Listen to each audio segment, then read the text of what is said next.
son de nenos e nenas que están en primero e en segundo de primaria, vale? Este o cuarto curso que estou nesta escola, entón veredes un pouco a transformación durante estes cursos, non?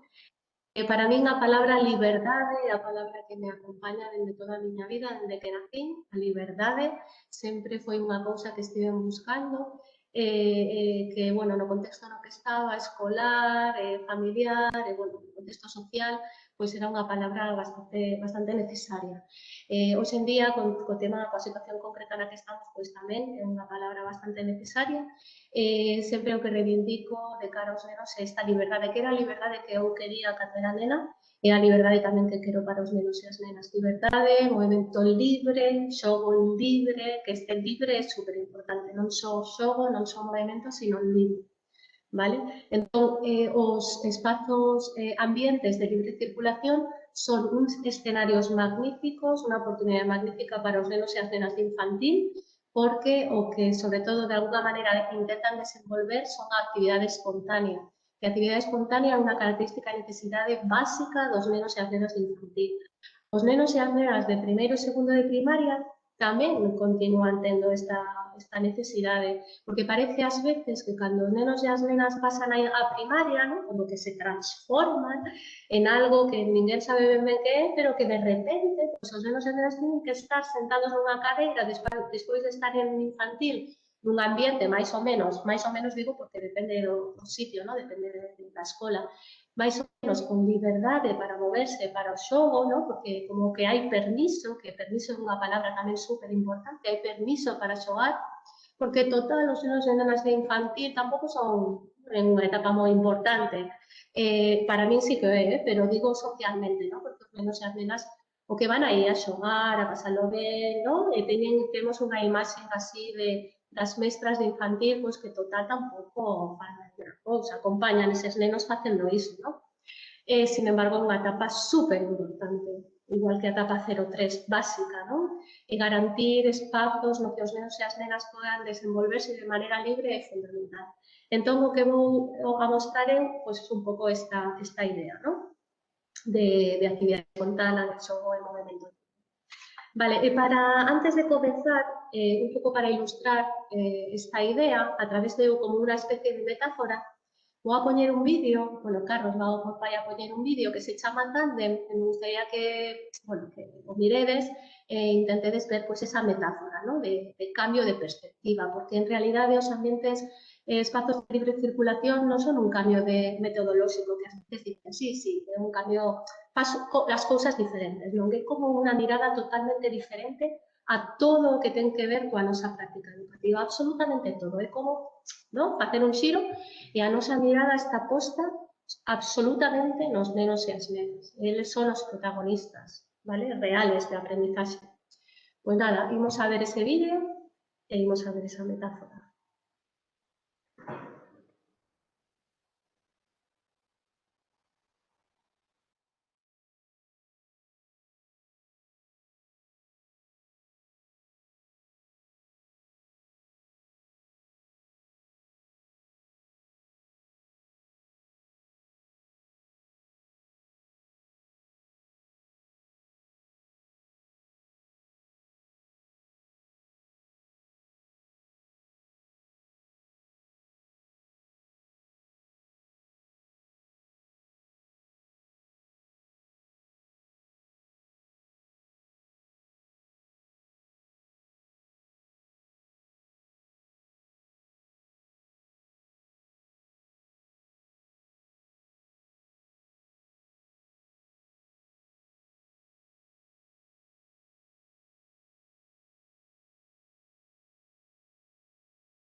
Bueno, non sei se viu ben, a verdade, porque eu non o vin ben. Vale, bueno, un pouco explico, así rapidamente. É un tándem no que primeiro va adiante o adulto, ¿no? E detrás vai, neste caso, un adolescente. Entón, o que va diante, o adulto vai super ilusionado, mostrando todo, ¿no? Ensinando, que sería como, pues dentro da escola tradicional, onde está posto, ¿no? O importante está no ensino, ¿no? Na maneira de ensinar a outro, entón o adolescente que está detrás cada vez está menos motivado, porque nin tan só ve o que está diante, é a persoa que está diante que va mirando e que va decidindo, tomando decisións todo o tempo respecto ao que van a ir vendo, pero ela non se entera de nada. En cambio, bueno, e ao final o que pasa é a catástrofe, ¿no? Que caen os dous. En cambio, despois, cando ela se pon diante e a que dirixe de alguma maneira, a que vai decidindo, tomando decisións respecto a onde van e tal, e o comparten, é algo compartido, como que o adulto está acompañando, ¿no? Pois están aí os dous. Bueno, a música tamén acompaña porque de súpeto pues, todo é como super máxico, ¿no? Pois é un pouco esta idea, ¿no? O tema dos ambientes de libre circulación, un pouco esta idea, é como poñer o foco na aprendizaxe, en como os nenos e as nenas aprenden, e coidar sobre todo o acompañamento que facemos como adultos, ¿no? Bueno, agora vou a compartirvos un power que ten moitas imaxes.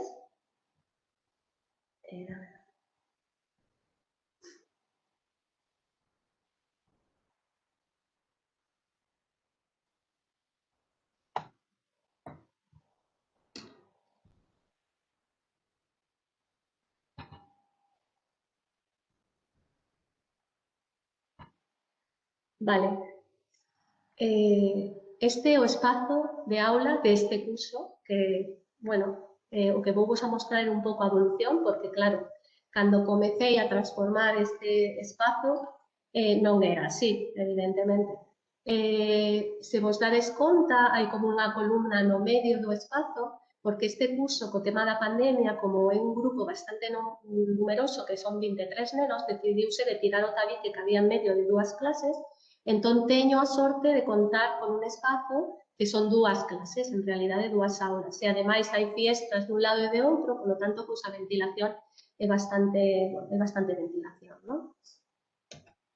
Vale, primeiro de todo, quería un pouco falarvos dos referentes, das inspiracións que hai detrás deste traballo. Hai moitos proxectos e moitas escolas, sobre todo en Barcelona, pero tamén está vendo aquí cada vez máis movimento en Galicia, en relación ao traballo por ambientes ou espazos de libre circulación.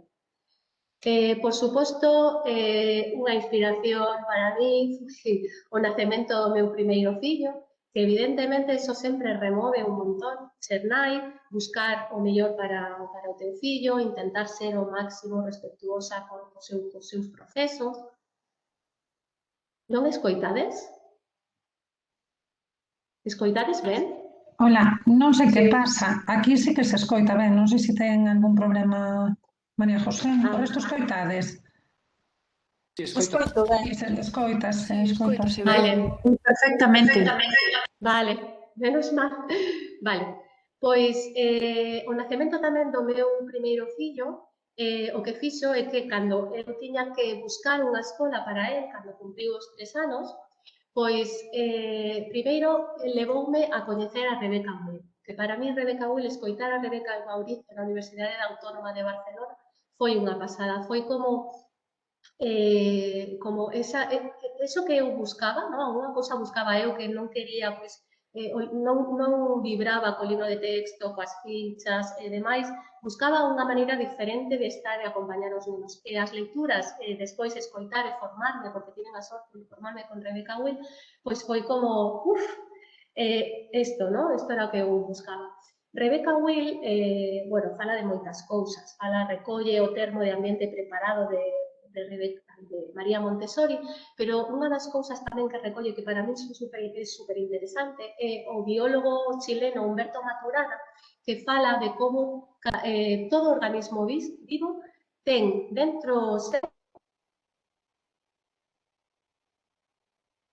adecuado. É un entorno adecuado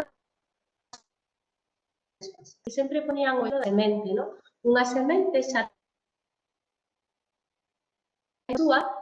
convirte pois, en unha planta, nunha flor, nun árbore no que sexa, non?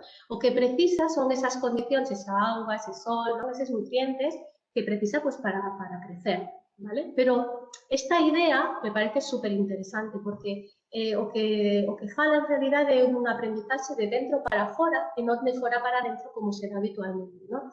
Habitualmente de fora, pois todo ben de fora é o adulto que decide que facemos, como facemos, e de dentro para fora eu sinto que é o que quero facer, tomo decisións respecto ao que quero facer, con quen, durante canto tempo. Esta visión é un cambio que para mí é, pois, eso, algo completamente diferente, ¿no?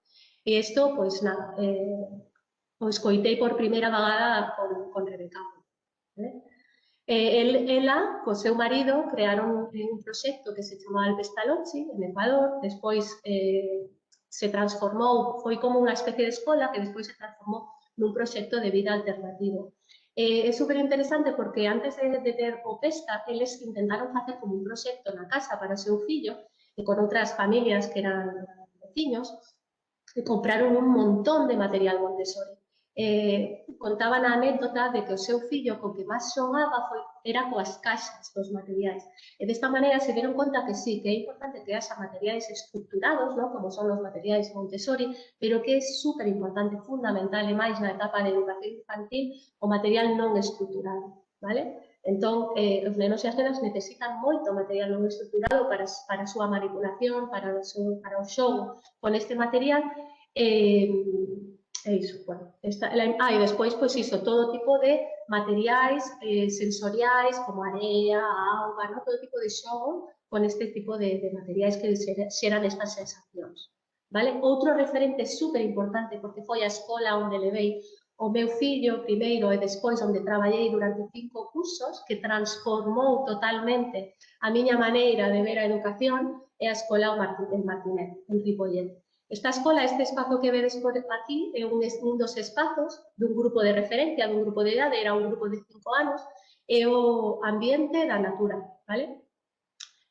Os espazos maravillosos que había e que hai no Martinet, pois iso, son espacios super pensados, con montones de materiais, son escenarios suxerentes e provocadores para que os nenos e as nenas decidan eso en todo momento onde queren ir. Cando eu cheguei ao Martinet, que cheguei como nai, non tiñan espazos ou ambientes de libre circulación, sino que eran de libre elección, que é bastante diferente.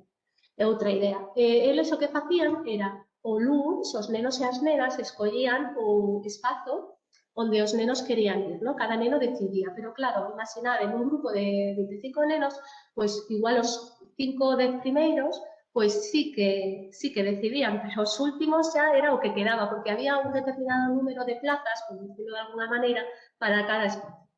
Entón, que pasa? Que pouco a pouco, observando, porque no Martinet hai moita reflexión e moita observación que creo que é fundamental na escola e que moitas veces non hai espazos para reflexionar porque os temas do día a día, ¿no? As cousas que hai que decidir e tal, quitan totalmente o tempo para reflexionar. Pois ali o que se observou foi que eso, que primeiro había moitos nenos que non escollían realmente que o que querían facer. Había nenos que igual lles tocaba un espazo, un ambiente. Digo espazo-ambiente porque primeiro se falaba moito de ambientes e agora se está falando máis de espazos e microespazos. Eso, había nenos que realmente o espazo que lles tocaba pues, era un espazo onde lles gustaba, bueno, que non tiñan ganas de estar 5 días da semana no mesmo espazo, porque aínda nin o decidiron, non? Entón, iso, pouco a pouco se foi vendo esta necesidade. Despois, tamén, outra cosa que se veu é que había a estrutura do patio, como hai aquí na escola, no? Que toca o timbre e os nenos e as nenas van ao patio, pero se veu a necesidade de que o patio fose outro espazo máis, entón se comezou a dotar de estruturas, bueno, para garantir que todas aquelas cousas que pensábamos que de alguna maneira os nenos e as nenas tiñan que facer no patio, que son necesidades deles, como trepar, saltar, correr, facer equilibrios, pois que houbera estruturas diferentes que deran resposta a estas necesidades. Entón, o que pasou tamén foi que o patio sempre estaba aberto para os nenos e as nenas. Entón, chegou un momento en que os nenos, dende que se comenzaba a facer espazos ambientes, que era sobre as 9:20, se os nenos entraban ás 9, ata a hora de merendar, estaban circulando por calquera espazo en calquera momento. Non tiñan que avisar a súa mestra de referencia, simplemente marchaban e punto, iban circulando, vale? Dentro e fora, é dicir, nos espazos interiores das aulas e no espazo do patio. Isto, para mí foi un cambio super importante, para o proxecto foi un cambio super importante e super respectuoso, que, por exemplo, é unha das cousas que eu me dou conta que non podo dar aos nenos e ás nenas que acompaño, porque para que isto se poida dar, pues, a estrutura organizativa da escola ten que, de alguna maneira, que cubrilo, ten que haber alguén no patio para que eses nenos e nenas estean acompañados, non?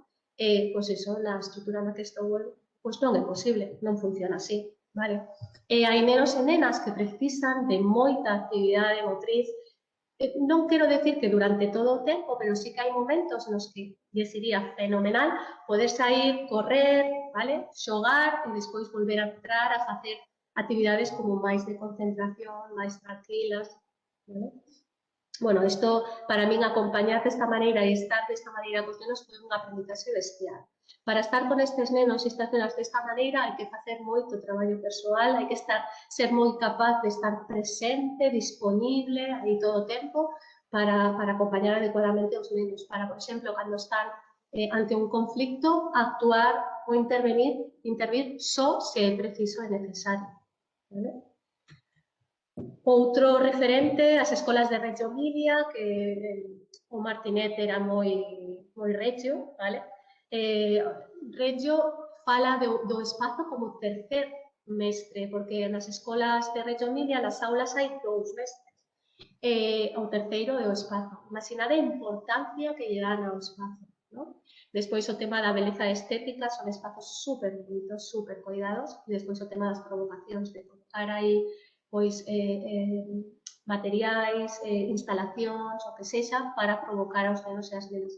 De feito, en Reggio hai uns centros que chaman Remida, que está cheo de excedentes de fábricas que levan aí estes materiais para que os mestres e as mestras das escolas de Reggio poidan utilizalos. Iso sería genial que houbera aquí algo parecido. Porque moitas veces precisamos, eu preciso de moito material non estructurado, xa veredes despois en fotografías como utilizo, claro, pois teño que buscarme a vida a través das familias, vou buscarme moito a vida. María Montessori, por suposto, tamén é outro referente. María Montessori, pois, polos seus materiais, que ten moitísimos materiais, e, por exemplo, a mí nas mates, que son unha friki dos materiais matemáticos, pois, claro, ten moitísimos materiais super interesantes. Hai outras cousas que non me resoan tanto, ¿no? Porque, claro, non me caso, é o de sempre, ¿no? Como que bebes un pouco de moitas fontes, pero que ao 100% non vibras con nada, ¿no? Pero está ben como beber de diferentes fontes. Esta frase de María Montessori, pues me parece súper, bueno, lo más. A inteligencia dos nenos e as nenas está nas súas mans. Polines, que máis claro xa, non? É como que moitas veces o que facemos é intentar transmitir aspectos moi abstractos aos nenos e as nenas, porque as matemáticas non deixan de ser moi abstractas, conceptos como, por exemplo, o tempo, ¿no? Os aspectos temporais, que son super abstractos, e o facemos, pois eso, ás veces a través de fichas, ¿no? A través de cousas que son abstracción tamén. Entón, super importante, a través das mans, que os nenos e as nenas, a través de material concreto, podan pouco a pouco, a través dos anos e da manipulación, chegar ao pensamento abstracto, vale? Non podemos traballar ou dicir que os nenos precisan, ¿no? Traballar coas mans, que precisan o concreto para chegar ao abstracto, e traballar coa abstracción, non ten ningún sentido, ¿no?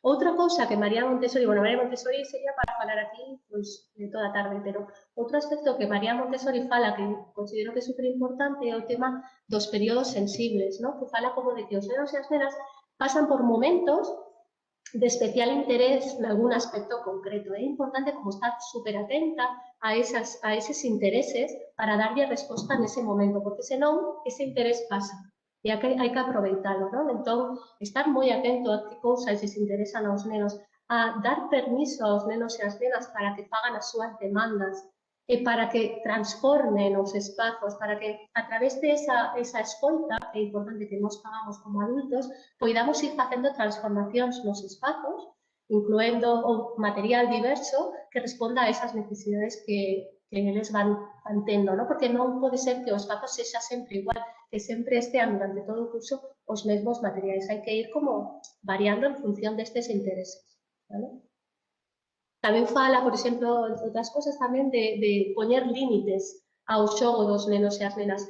Non poñer o material tirado no chan, senón poñer en riba de unha estrutura concreta, pode ser unha caixa, unha alfombra, vale? Algo que delimite a orden e o espazo de xogo. Que respecto a Rebecca Will, que agora tamén me lembro desto, que está relacionado con isto, o tema de liberdade e límites. É importantísimo, importantísimo, bueno, para mí, como a miña palabra, como vos dicía ao comezo, a liberdade. Pero a liberdade ten que ser cuns límites concretos, porque senón o que se dá é, non sei se a palabra sería libertinaxe, pero é o caos. Os nenos precisan liberdade, pero con uns límites concretos. Necesitan límites, pero con liberdade. Son como as dúas. Non hai liberdade se non hai límites, e non hai límites se non hai liberdade, porque se hai límites, pero non hai liberdade, o que estamos a facer é poñer normas, que son cousas que veñen de fora. En cambio, os límites o que nos falan é de poñer claridade a esa estructura, ou a ese xogo, a esa proposta que estamos a facer. Vale? Súper importante o tema dos límites. E non teñen que ser límites, hai pouco, tampouco son tantos límites, pero, por exemplo, o respecto polo outro, ¿no? Pola outra persoa, polo outro compañeiro, polas outras persoas e o respecto polo material básico. Esos límites están sempre presentes. Outro referente para min é Bernard Couturier, que ten este libro que é super interesante, Simbiología del Movimiento, que é un libro moi crítico co sistema educativo convencional, moi crítico, moi cañero este libro. É super interesante porque fala da importancia fundamental do prazer. O prazer, esta palabra que está como bastante, ¿no? Unha palabra así como, bueno, non sei se ten que ver coa religión católica ou con que, pero que está como un pouco vetada, non? Pois o prazer é fundamental na escola. O prazer é fundamental para os nenos e as nenas. E o prazer se dá pois, a través do movimento libre, do xogo. Aí, sobre todo, hai moito prazer nos nenos e as nenas. E Bernard Couturier, na súa práctica psicomotriz, que é super interesante, que no Martínez tive a oportunidade de traballar así, cos nenos, a práctica psicomotriz, o que fai é realmente como os ambientes de libre circulación, é xerar un escenario no que os nenos e as nenas se moven con liberdade, vale? Entón, eu son o adulto que coloco eses materiais, xero ese escenario, pero os nenos aí pois se moven con liberdade. Hai un ritual de entrada, despois está a sesión, despois hai unha parte de representación e un ritual de saída, vale? Pero é super interesante isto que fala el do prazer, quero facer como moito fincapé aquí. Tamén fala de que como se castra o prazer na escola, aparece o síntoma, que é ese síntoma que aparece moitas veces nos nenos que precisan moito movimento e non se poden mover. Hai nenos que igual pois o poden levar máis ou menos ben, hai outros nenos que aparece un síntoma. Entón, pois, bueno, os nenos, non vou entrar moito nesto porque non quero ser polémica, pero moitos nenos e nenas super sobrediagnosticados, hai un sobrediagnóstico de TDAH, de hiperactividade, de todo isto, non? É preciso dar resposta ás necesidades auténticas dos nenos e das nenas, e moitas veces, pois, non lles damos resposta, vale? Outro referente para mí é Bert Hellinger, a pedagogía sistémica. Bert Hellinger, non sei se o coñecedes polo tema das constelacións familiares, que é un traballo como un pouco así espiritual, non sei se decirlo, incluso un pouco máxico, pero o tema da pedagogía sistémica é un pouco esta aplicación das constelacións, pero a pedagogía, non? E o que se fan son pequenos movimentos. Hai aspectos moi interesantes da pedagogía sistémica, hai aspectos pois, que todo non comparto, pero, por exemplo, o tema que os falaba do permiso, para mí é fundamental. Eu estive en escolas, por exemplo, na escola que estive antes desta que estou agora, onde non había permiso, onde eu non tiña permiso para facer, non? O que penso que teño que facer cos nenos e coas nenas. E isto, evidentemente, ten implicacións no sistema, porque todos nos movemos nun sistema. E unha frase, por exemplo, moi interesante da pedagogía sistémica di cada un no seu lugar para poder educar. Porque é importante ter en conta isto, porque cando intentamos ocupar un lugar que non nos corresponde, aparecen moitos problemas. Un deles, por exemplo, que ás veces nos gusta aos mestres ocupar é o lugar de mamá. No caso das mulleres, supoño que de papá no caso dos homes, non? É como eses nenos que o pasan mal ou eses nenos que teñen un sistema familiar complicado, non? E imos nós a intentar ocupar o lugar da nai, non? E a salvar eses nenos e esas nenas, non? É un grave error. Non podemos nunca intentar ocupar o lugar dunha nai ou dun pai. Entón, é como aceptar, non? A familia que ten ese neno e esa nena e facer unha mirada de aceptación profunda cando miramos ese neno a ese sistema, ou esa nena, ese sistema familiar que ten detrás del, non? Que o que, para ben ou para mal, é o seu sistema. É honrar, non? O que sí, o que hai e o que é. Outra cosa, por exemplo, super interesante da pedagoxía e sistema e que a mí me fai vibrar, porque penso que ten moita razón, é que unha das cousas máis importantes que podemos ofrecer como mestras, neste caso, aos nenos e as nenas é transmitir a alegría de vivir. Eso me parece, aí vibro moito porque creo que cando mostramos eso, a alegría de vivir aos nenos e as nenas, os nenos e as nenas o reciben porque eles están aí a tope, están conectados á vida. Pero vamos, de feito, eles nos conectan á vida, non?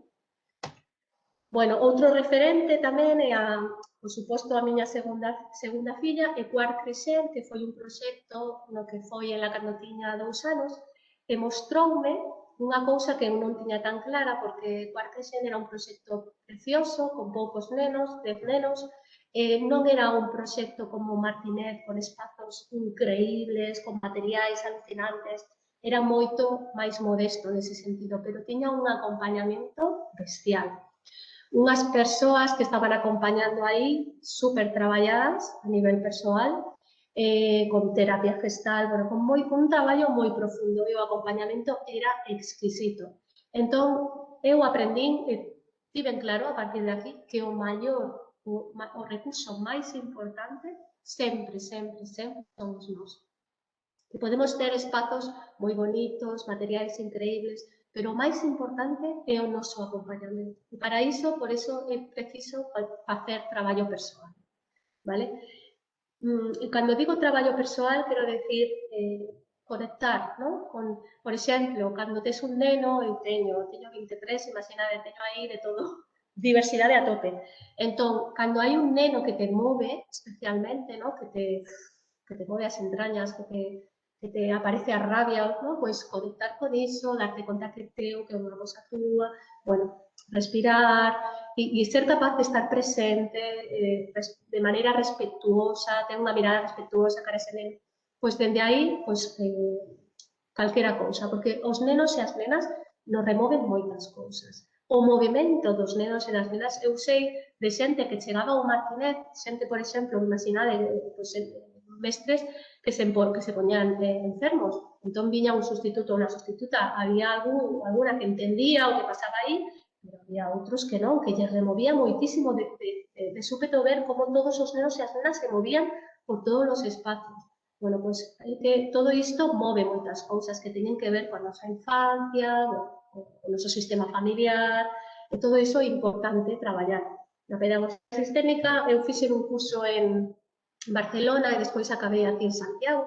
O primeiro curso é traballo persoal, é ir ao teu sistema e traballar. A túa relación co teu pai, a túa relación coa túa nai, iso é fundamental. Despois, nada, pedagogía Waldorf, outros proxectos de educación libre como el Roura, la Melica ou la Caseta, escolas públicas de Barcelona que traballan por ambientes e espazos de libre circulación como Congrés Indians ou Sant Cans, proxectos cos que colaborei en formación aquí en Galicia que me inspiran, de verdade, que me fan soñar como un CEIP Heroínas de Sálvora, en Ribeira, o proxecto privado Gándara, Gátara que está en Gondomar, onde, por exemplo, fixen formación continuos do proxecto da vida de Madrid, Arnostet, Beatriz Trueba, Marcano, Eike Freire, Alfredo Duelos, Sec Dimosi, o Yoga para Nenos, e tantos outros referentes, ademais, por suposto, das mulleres amigas coas que compartín grupos de traballo de educación activa e viva en Vigo e en Santes, en Redondela. Dous delas son as que me animaron a participar destas jornadas, que son Bego e Bea, que dende aquí, da unitaria Escola Cursada de Vilaboa, que dende aquí saludo, e, bueno, que as levo aquí, porque de verdade que é unha cousa que me foi super ben traballar en grupos de traballo, compartir con xente coa que vibras e coa que pensas ali parecido, non? Entón, agora, quería compartir un vídeo, o vídeo número 2, que espero que se vexa mellor que outro, porque, bueno, é bastante, un poquinho máis largo. Este é un vídeo é unha proposta que fixen durante o confinamento, bueno, cando non houbo clases presenciais, unha proposta que fixen aos nenos, que o que se trataba era de pintar e bailar unha música, vale? Entón, estamos na miña casa, nun espazo que temos dunha yurta, e está a miña filla facendo esta proposta para un pouco servir de inspiración aos nenos e ás nenas, vale? E despois farei a lectura destas palabras que teñen relación tamén con isto.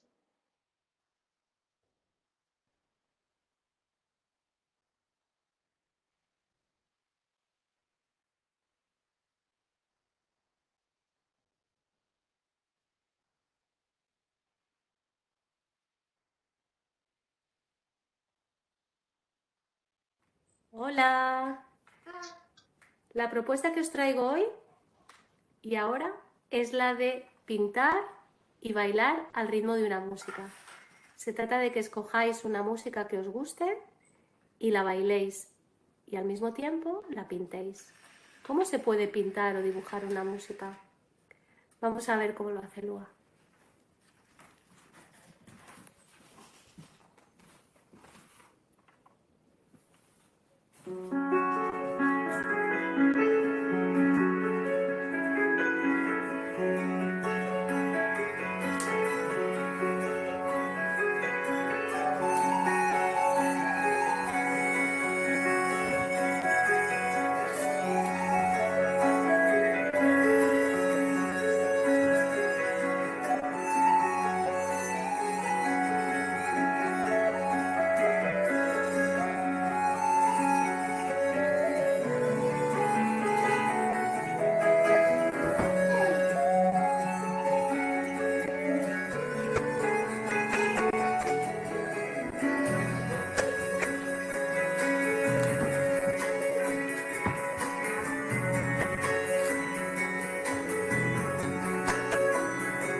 Bueno, un pouco tamén quería compartir este vídeo, aparte de para, pues, de alguna maneira, falar da importancia de facer propostas aos nenos e ás nenas para conectar co corpo, e máis nos tempos que corren actualmente, super importante ter en conta que os nenos e as nenas non só teñen un cerebro e teñen unha parte cognitiva, senón que son unha globalidade, non? Que ten cerebro, parte cognitiva, corpo e a parte emocional, non? E aquí eu creo que están as tres moi ben representadas, non? Como un traballo de a relación que hai entre trazo, espazo físico e movimento, e tamén unha proposta para valorar o trazo sen suizo, valorando o trazo de todo, de calquera neno e nena, porque esta proposta se pode facer así, de forma individual, ou se pode facer grupal, no que pois, o papel é como un escenario e van entrando nenos, ¿no? Pouco a pouco poden entrar de 2 en 2, de 5 en 5, depende de como se xa tamén o papel, ¿no? E ao final tes un resultado que é un resultado único, porque só se pode dar con eses nenos e esas nenas que están aí, ¿no? E valorar ese traballo conxunto, valorando eso, sen suizo, porque o tema este de sen suizo é outra palabra súper importante en educación, que estamos moi habituados a colocar todo en caixóns, ¿no? Non permitir que os nenos sexan como son, ¿no? Isto fala tamén Bernara Couturier, ¿no? Permitir que os nenos e as nenas sexan como son, e valorando o que hai, non tanto mirando o que non hai, ¿no? Que moitas veces nos quedamos en eso, en o que non hai. Sempre todos os nenos e as nenas teñen cousas boísimas, teñen habilidades, teñen linguaxes que controlan máis, non? Que son máis, bueno, que son máis bons ou que teñen máis facilidade. Despois, todo o tema de conciencia corporal, a creatividade, importantísima tamén a creatividade, el deixarse levar, el deixar sentir, confiar nun mesmo, ¿no? E logo, pues eso, el tema de relación con el me parece súper importante. Bueno, vou a facer simplemente unha lectura destas palabras porque cando de alguna maneira queremos deseñar espazos, non se trata de facer espazos bonitos, non é iso, hai que facer toda unha reflexión antes. Eu non podo deseñar espazos se non sei cales son as necesidades e as características desas idades, non? Se teño nenos de 3 a 6, pois nenos de 3 a 6, se teño nenos de 3, pues, ¿no? Concretar cales son esas necesidades. Hai que facer toda unha reflexión de todos estes aspectos e máis, non? Que imaxe teño eu de neno? Teño unha imaxe de un neno que necesita que eu lle ensine ou teño unha imaxe de un neno que é capaz, que é autónomo? Teño que como reflexionar e clarificar moi ben isto. Cal é a miña imaxe de unha escola? Que é unha escola? Un espazo onde os nenos veñen a aprender? É un espazo, un lugar de encontro? Que é, non? Para min a escola. Bueno, pois estas palabras están sempre detrás o traballo por ambientes de libre circulación ou de libre elección, educación activa e viva, cultura de infancia, aprendizaxe de dentro cara fora, activo e vivencial, acompañamento emocional, confianza nos nenos e as nenas, que isto tamén é super importante e os nenos e as nenas o perciben totalmente cando realmente confías en eles.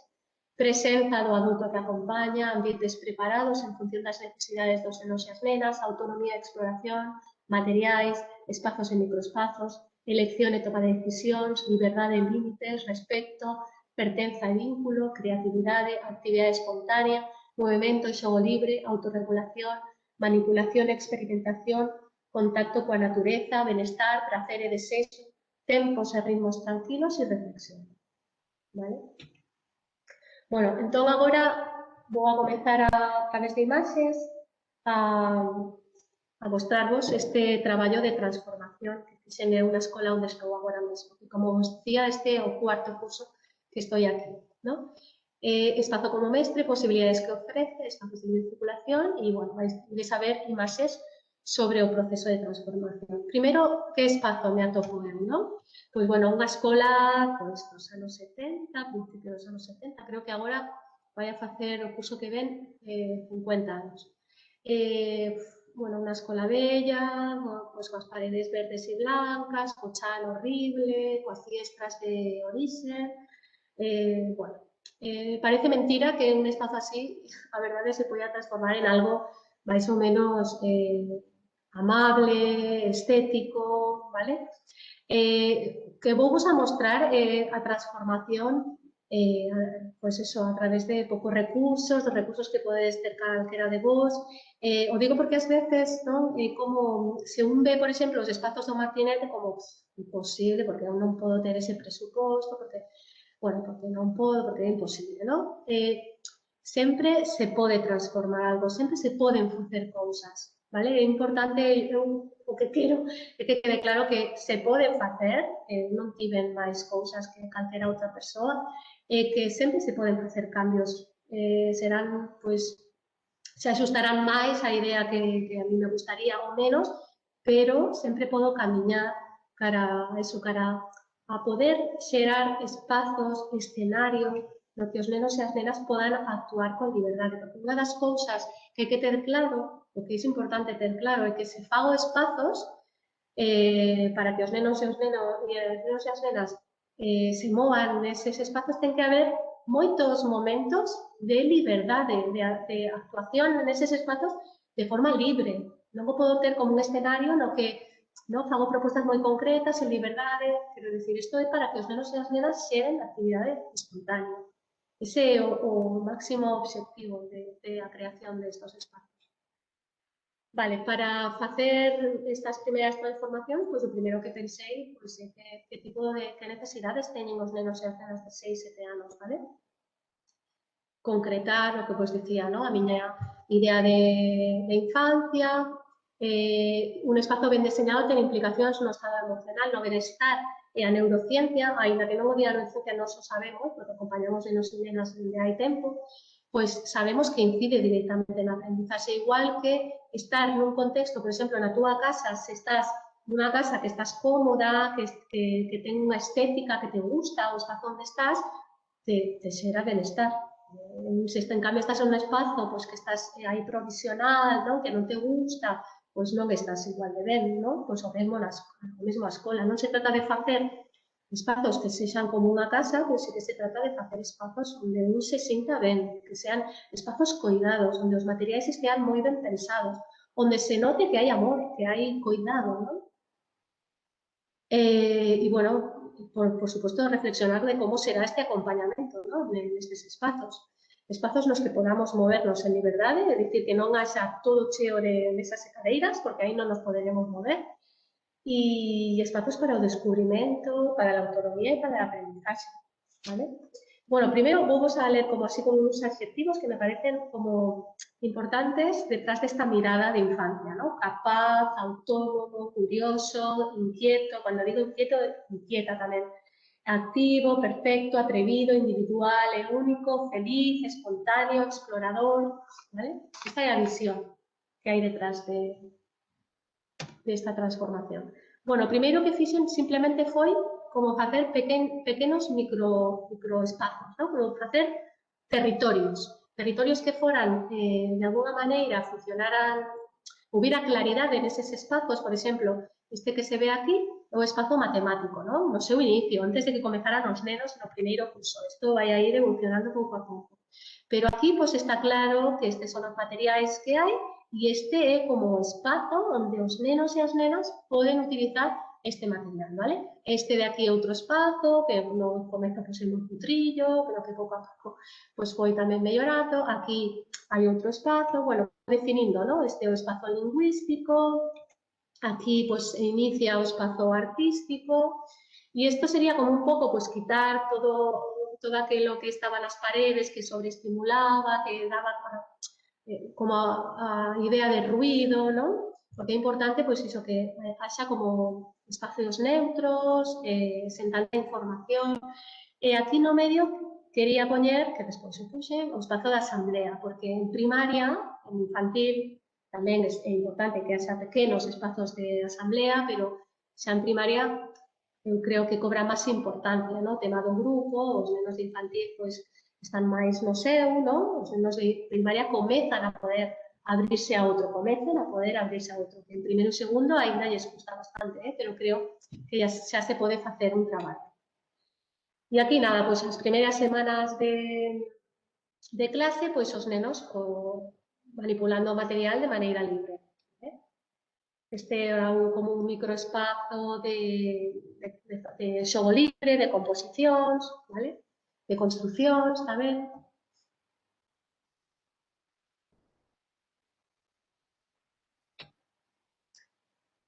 Y bueno, este es el espacio lingüístico y se ve al final lo artístico un pouco como para que vexades que cada neno está aí no espazo que quere, ¿no?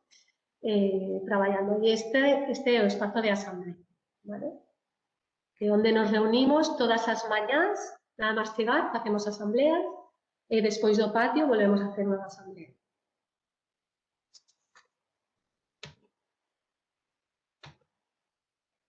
Bueno, como celebramos os aniversarios, que facemos os rituales de Montessori. Y nada, o espazo de asamblea tamén nos sirve a veces para poñer propostas e tal. Bueno, isto é en sus inicios. Pouco a pouco, o que vou facendo é conquistar os espazos que están fora da aula, porque tiñamos un hall que non había nada e que ninguén utilizaba para nada e, pois, pensei que, claro, que sacar, ¿no?, os espazos fora da aula permite, pois, ter máis espazos ou telos de forma máis complexa, máis rica, ¿no? Entón, esta é a entrada á aula, o hall que vos dicía, e aquí o que fixen foi comezar a crear un espazo de xogo libre chamado espazo de minimundos, vale? E aquí na parede, pois, comecei a facer pequenas documentacións, que é algo tamén moi de Reggio, que simplemente o que se trata é de recoller a través de fotografías e escritos algunhas actividades, algunhas propostas que fago cos nenos, recollendo aqueles aspectos que de alguna maneira quero facer fincapé, porque considero que son importantes, como todo o tempo estou dicindo, o tema do xogo libre, do movimento, vale? Unha mesa de estación, tipo Waldorf, unha pizarra que se pode escribir, pintar polos dous lados e que me permite, pois, pintar e ver o que hai, ¿no?, diante meu. E, bueno, o espazo de minimundos crecendo pouco a pouco. Vedes que hai moito material non estruturado, punchas, pedras, chapas, ¿vale? De todo. E vedes que é un espazo bastante grande que se pode aproveitar. Este é un restaurante Rigi que fixeron varias nenas. Agora me gustaría mostrar un vídeo que trouxen, bueno, que vai a compartir Carlos, no que hai dúas nenas que falan sobre a súa construcción de restaurante Rigi. E quero que vos fixedes en todos os detalles nos que falan, ¿vale? Porque o xogo de minimundos bueno, permite traballar moitísimos aspectos lingüísticos, evidentemente porque os nenos xeran símbolos continuamente, porque están, por exemplo, un cono destes, pois pode servir como base para un edificio, pero ao mesmo tempo pode ser unha personaxe que se move, ou pode ser un avión, ou pode ser calquera cousa que se les ocurra, non? Hai moita escritura espontánea, vedes aquí que sae o restaurante de Rigi, pero eles fan as súas propias normas, o que se pode tocar, o que non se pode tocar, o que se pode transformar, o que non. Xeran historias orais, pero tamén historias escritas, moitas veces. Hai moitísimo linguaxe, pero tamén hai matemáticas, hai moita lógica matemática, hai moita manipulación de moitos materiais con diferentes pesos, diferentes texturas, diferentes tamaños. Despois hai, de forma espontánea tamén, saen aspectos matemáticos como simetrías, como seriaciones, con patrones que se van repetindo, moitísimas matemáticas. Mirade, ¿no?, a xeometría que hai na construcción dos nenos e as nenas. Despois, moitas veces, debuxan estas construccións, o debuxo destas construccións non é nada fácil, porque fan perspectiva, bueno, poden debuxalo dende diferentes perspectivas ou aplican a parte gráfica, ¿no? E despois hai mogollón de aspectos a nivel de socialización, de chegar a acordos, de resolver conflictos, de poñerse de acordo, bueno, moitísimas cousas. Imos a ver o vídeo, atentos a todo o que nos explican estas nenas.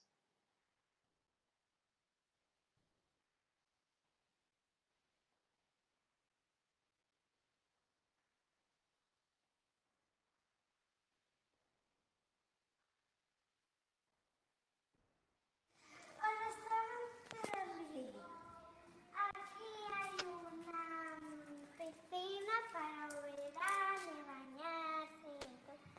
A entrada a peatones de parking.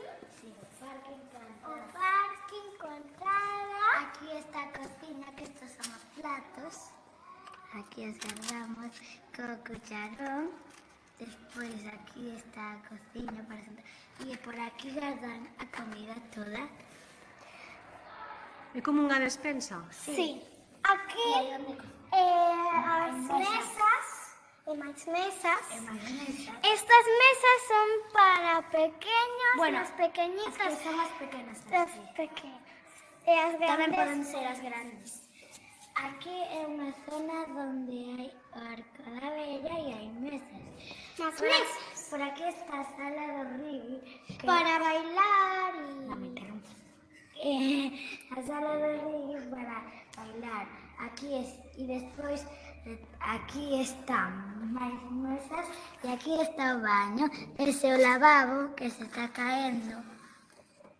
E aquí están como para comer e a la vez para estar relax. O lavabo, a bañeira e aí atrás o váter. Este é como un puff. Y arriba se está vivenda. ¿Dónde vivimos nosotras? Aquí guardan todo o diñeiro. Mi E madriña. estas son as máis especiais. Despois, aquí estamos nosotras, que esta... No, esta soy yo, que me falta el pelito. Pero se supone.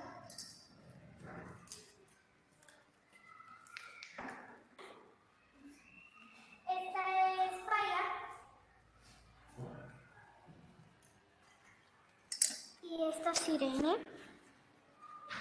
Que Irene non grabou porque, o sea, axudou, pero non moito, e ela non sabía, non sabe moito do restaurante porque estes días está facendo a piroflexia con Diego. Bueno. Y ahora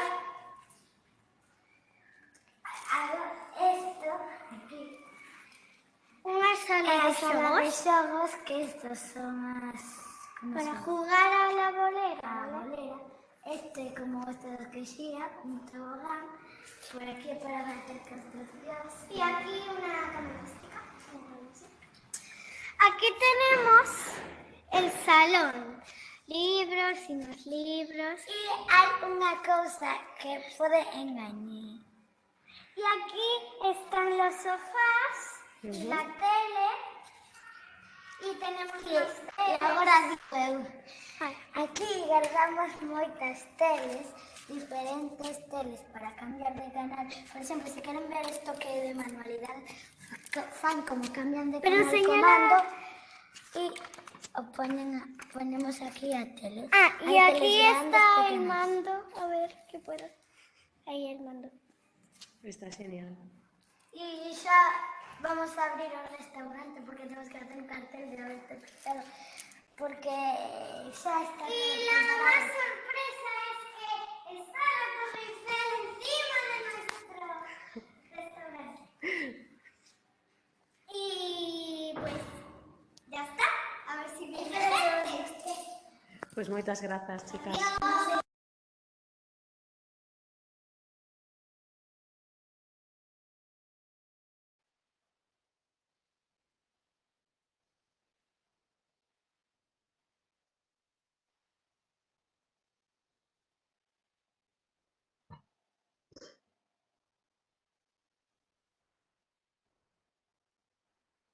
Vale.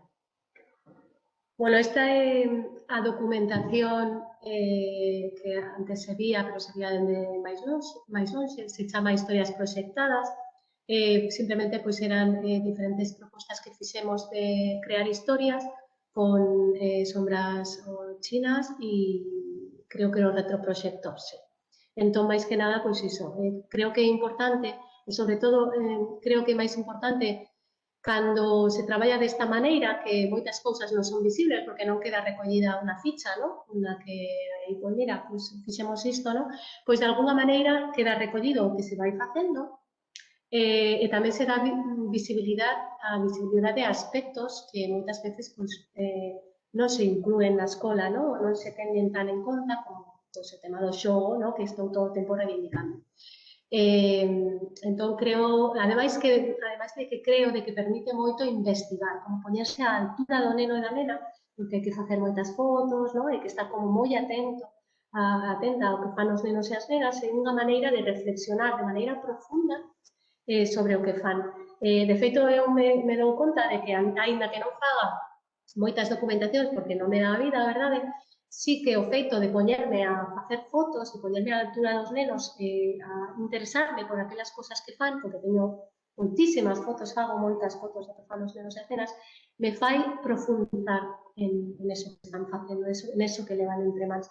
E os nenos e as nenas tamén se dan conta de que eso que fan, de alguna maneira, a ti, como adulto, te interesa, non? Bueno, despois de pasar este primeiro tempo, de chegar á escola e comezar a facer estas transformacións, pois pouco a pouco os espazos van madurando, ¿no? Porque pasa o tempo, tamén consigues pois, certos materiais, consigues a complicidade de familias que tamén te axudan, e, bueno, pouco a pouco, pois, listos, van facéndose máis ricos, ¿no? Os espazos. Entón, o que vou vos a mostrar agora son o curso pasado, os espazos que tiña dentro da aula e os espazos que tiña fora, vale? Dentro da aula tiña o espazo científico, o espazo matemático, o espazo artístico e a asamblea. Toda esta parte de aquí era o espazo científico e aquí os nenos no ordenador pues, podían buscar información sobre calquera tema que lles interesara, pero despois pues, había pues, moito material, ¿no? Como microscopios, lupas, insectos, mostras para mirar, tarxetas tipo Montessori, propostas concretas en bandexas, libros, ¿vale? Bueno, pues aquí libremente os nenos e as nenas que querían ver a este espazo pues, tiñan a posibilidade de facer pues, diferentes cousas. Despois o espazo matemático, ¿no? Pois o mesmo, con diferentes materiais que os nenos en libre circulación poden utilizar. Xeralmente o material que precisa dunha explicación, porque hai materiais que non precisan de ninguna explicación, pero sí que hai materiais que son máis concretos, máis estructurados e que precisan, pois iso, de que de alguna maneira explicamos para que sirve ese material, ¿no? Pois sempre o presento na asamblea. Antes de colocalo no moble do espazo matemático, o presento na asamblea e despois o deixo aí para que en libre circulación o collan. E xeralmente sempre o material como máis demandado, porque sempre que o presentas é como que teñen como moita curiosidade, ¿no? En libre circulación o collen. O tema do Lego, que o curso pasado pois, foi a bomba, estiveron aí a tope. Pero tamén, pois nada, laberintos, que comezamos a traballar e continuamos este curso, fixeron cada familia creou un laberinto, despois estaban disponibles no espazo matemático, ¿no? O espazo artístico, que colocamos esta estructura para que os nenos e as nenas pintaran, é unha estructura para que os nenos e as nenas pinten libremente, sen xuízo, é dicir, que cando alguén está aí pintando, ninguén ten que facer ningún comentario de que bonito, que feo, que colores, que non sei que cores utilizas, ningún comentario, é como un espazo de expresión libre. Está como inspirado, que non é o 100% como tería que ser, ou con as limitacións do espazo, sobre todo espaciais. O traballo de Art Roster, que ten un traballo que se chama Educación Creadora, que os que se trata basicamente de isto, ¿no? Que os nenos traballa con grupos de edades diversos, de nenos ata xente pues, moi maior, vale? Os ten aí mesturados e o que se trata pues, de un espazo de crear, o sea, de pintar libremente, sen xuizo, sen ningún comentario. De feito, as pinturas, cando se rematan, se gardan, vale? Cando se rematan, a veces se sacan para que se sequen noutro sitio, ou a veces se deixan aí ata o día seguinte e despois se recollen. Non son pinturas para expoñer, para mostrar, son pinturas para expresarse, vale? Tamén, pois, no espazo artístico tamén hai posibilidade de facer barro, de facer mandalas de lá, hai montones de materiais de follas, de cores, de cartulinas, de cartón, hai a posibilidade de coser, hai como moitas posibilidades, vale?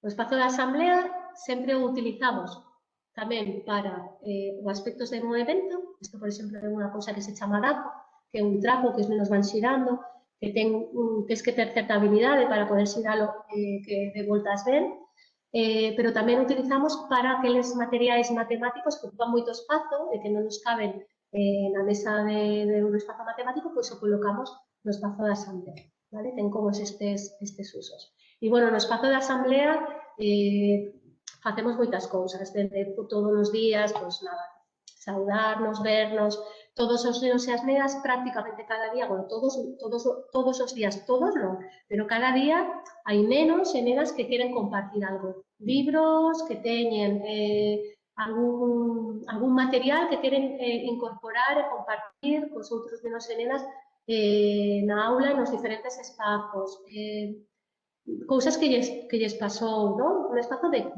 compartir, nada máis chegar. Pero tamén pode ser un espazo no que facemos, pois, iso, presentamos materiais, facemos experimentos, facemos unha cuestión de grupo, non? Que facemos un experimento para que o vexan todos os nenos e as nenas. Que máis podemos facer? Podemos falar de conflictos que hai, que temos que falar e chegar a acordos. Bueno, son como cuestións grupais, cando precisamos facer alguna cosa grupal, o facemos a través da asamblea. Tamén unha cosa que facemos moito, xa que traballo a lectoescritura, pois a nivel, dende o constructivismo, poderíamos decir, un constructivismo social, pois o tema da lectoescritura é unha cousa como moi social, non? Para que escribo? Sempre escribo cunha intención. Pois escribo un conto para despois lelo na asamblea e compartilo cos meus compañeros e compañeiras, non? Ou escribo unha mensaxe para despois guardala no caixón da mensaxe do meu amigo ou a miña amiga e que o poida ler e levalo para casa, non? Sempre con unha función, pois iso, de compartir, non? Cos demais. Diferentes momentos, está unha presentación dun material, que este material a caixa de transformación, non? Que entra por aquí un bloque lóxico, aquí hai unha característica que se transforma, unha cualidade, e aquí pois ten que sair outro bloque lóxico transformado, non? Pois como isto, pois materiais diferentes, o tabuleiro de multiplicación Montessori, o tabuleiro Waldorf, cousas que imos presentando e que despois os nenos e as nenas van saindo para saber do seu uso, non? Isto é unha cousa que facíamos, que agora non o podemos facer polo tema do COVID, que xa non circula libremente este curso, despois o explico. O que facíamos era recoller nunha táboa pois cantos días ían a cada espazo, non? Porque na táboa que tiñan, pois imaginade, luns, por exemplo, eu fun ao espazo matemático ou espazo artístico. Apunto unha cruz nos dous sitios, non? E despois, cando pasa o trimestre, contabilizamos pois cantas veces fou, non cantos días, cantas veces fou ao espazo matemático, cantas veces fou ao espazo lingüístico. E despois de representarlo, primeiro o representamos así e despois o representamos ao revés, depende, vale? Pero que haxa como unha parte gráfica e unha parte máis manipulativa e visual, vale? Bueno, este é outro material que tamén podemos decir matemático e Montessori. É un material que é de infantil, a escalera marrón, a torre rosa e os listóns vermellos, pero que estes nenos, por exemplo, non utilizaron en infantil, por tanto, poden utilizar en primeiro e segundo, e, ademais, estes materiais permiten facer relacións entre eles, facer construcións complexas como estas, na que hai ordenación, pero de varios materiais a ver, é superinteresante. De feito, aquí están os tres. Están a torre rosa, os listóns vermellos e aquí a escaleira marrón. Estes nenos estiveron moito tempo para intentar construir e que quedara quieta esta construcción. É superinteresante tamén ver como os nenos e as nenas que son maiores, non? Como estes, quero dicir que xa non son de 3, 4, 5 anos, son un poquinho maiores, pois como establecen relacións entre este material e o material de base 10, que é un material que utilizamos moito en matemáticas para ter claro o sistema numérico decimal. De feito, a peza máis grande, que é esta de aquí, da Torre Rosa, é exactamente igual que a unidade de millar do material de base 10. E son cousas que eles descubren, non que un día explico eu, sino que un día din, mira, é igual exactamente esta peza que a peza, ¿no?, da unidade de millar do material de base 10. Ou esta de aquí, da escaleira marrón, é exactamente igual que dúas unidades de millar, vale? E todas estas relaciones super interesantes que as vexan. Poden coller calquera destas pezas e poñer ao lado o material de base 10, decenas, centenas, e intentar averiguar a que cantidade corresponde, vale? Esta imaxe me parece super interesante tamén para, de alguna maneira, ilustrar a necesidade de que os espazos recollan a diferentes perspectivas, diferentes posturas corporais, diferentes alturas, vale? É importante que de todo o espazo haxa esa posibilidade. Podo estar tumbada nesta estructura, podo estar no chan, traballando nunha alfombra, podo estar nun taburete, podo estar nunha cadeira, podo estar de moitas maneiras, vale? Porque unha cousa que creo que é importante nos espazos é incluir a diversidade de materiais, diversidades de posturas corporais, diversidades de agrupamentos, porque a diversidade se atende dende a diversidade. Non podemos dicir eu atendo a diversidade con todos os nenos e nenas facendo o mesmo ao mesmo tempo, porque iso, para mí, non ten nada que ver con atender a diversidade. A diversidade se atende coa diversidade de propostas, de materiais, se traballo con follas blancas, follas negras, follas grandes, follas pequeñas, follas partidas pola mitade, follas en rectángulo, en un cuadrado, en círculo, vale? Eso é atender a diversidade. Bueno, materiais que están fora que poden entrar dentro, vale? E isto é un pouco unha foto para ver como o cambio, ¿no? Sen grandes inversións, simplemente, pois, nada, teniendo traballo, esforzo, reflexión, moita reflexión. Espazos fora da aula. Que espazos tiña eu fora da aula durante o curso pasado?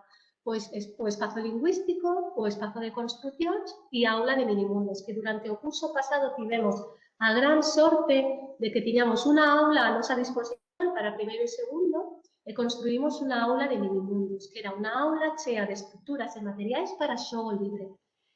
Foi increíble porque, ademais de poder utilizala os nenos de primeiro e segundo, na escola hai unha estrutura, este curso non, por tema do COVID, pero desde hai 3 cursos, creo, ou 2, hai unha estrutura que é a estrutura de talleres, obradoiros, que o que se fa durante hora e media aproximadamente, todos os nenos da escola mesturados, vale, en grupos de 25 nenos, dende 3 anos ata 12, o sea, dende P3, dende 3 anos ata sexto de primaria, están mesturados e van pasando cada semana por diferentes obradoiros. Pues había un obradoiro que era xogo libre na aula de minimundos. Para nós foi como moi importante dar a posibilidade a todos os nenos, incluso os de sexto de primaria, de facer este tipo de xogo.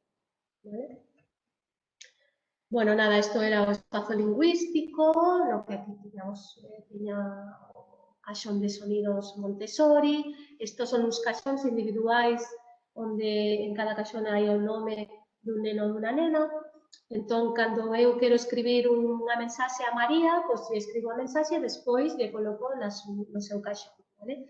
Despois, pois, botés de palabras que nos construíndo, que teñen relación con este libro que se chama El ladrón de palabras, letras Montessori, letras de diferentes tipos, de letra cursiva, de letra mayúscula. Isto de aquí son os resaques metálicos de Montessori, algún xogo de taula, de mesa, perdón, como Dixit, pizarras diferentes para escribir, follas para escribir contos, bueno, todo tipo así de materiais relacionados coa lingua, ¿no? Tarxetas con Montessori para relacionar palabra con imaxe. Este neno aquí, por exemplo, está escribindo un conto. O tema dos contos super potente, porque o utilizamos moito e porque lles gusta moito aos nenos. Este é o espazo de construcións que comezou un pouco así como a través desas fotografías que había detrás e de libros que ia poñendo eu de diferentes tipos de construción, pois foi como un espazo máis de eso, de construir diferentes edificios, por dicirlo de alguna maneira. E pouco a pouco foi xerando un espazo máis de rampas, vale? De lanzar canicas, de xerar diferentes circuitos, diferentes inclinacións.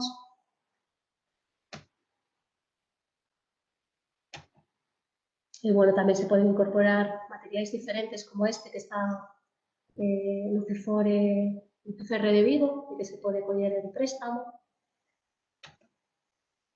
Y bueno, el aula de minimundos, que está, ¿vale? Con diferentes estructuras, mira, una estructura marrón, una verde, una blanca, ¿vale? Despois esta estructura de aquí que é de auga, esta que é unha mesa de luz, esta de aquí que é unha estructura con area, ¿vale? E despois todo cheo de caixas con material non estruturado para iso, para crear, para xogar libremente e construir os teus mundos imaginarios.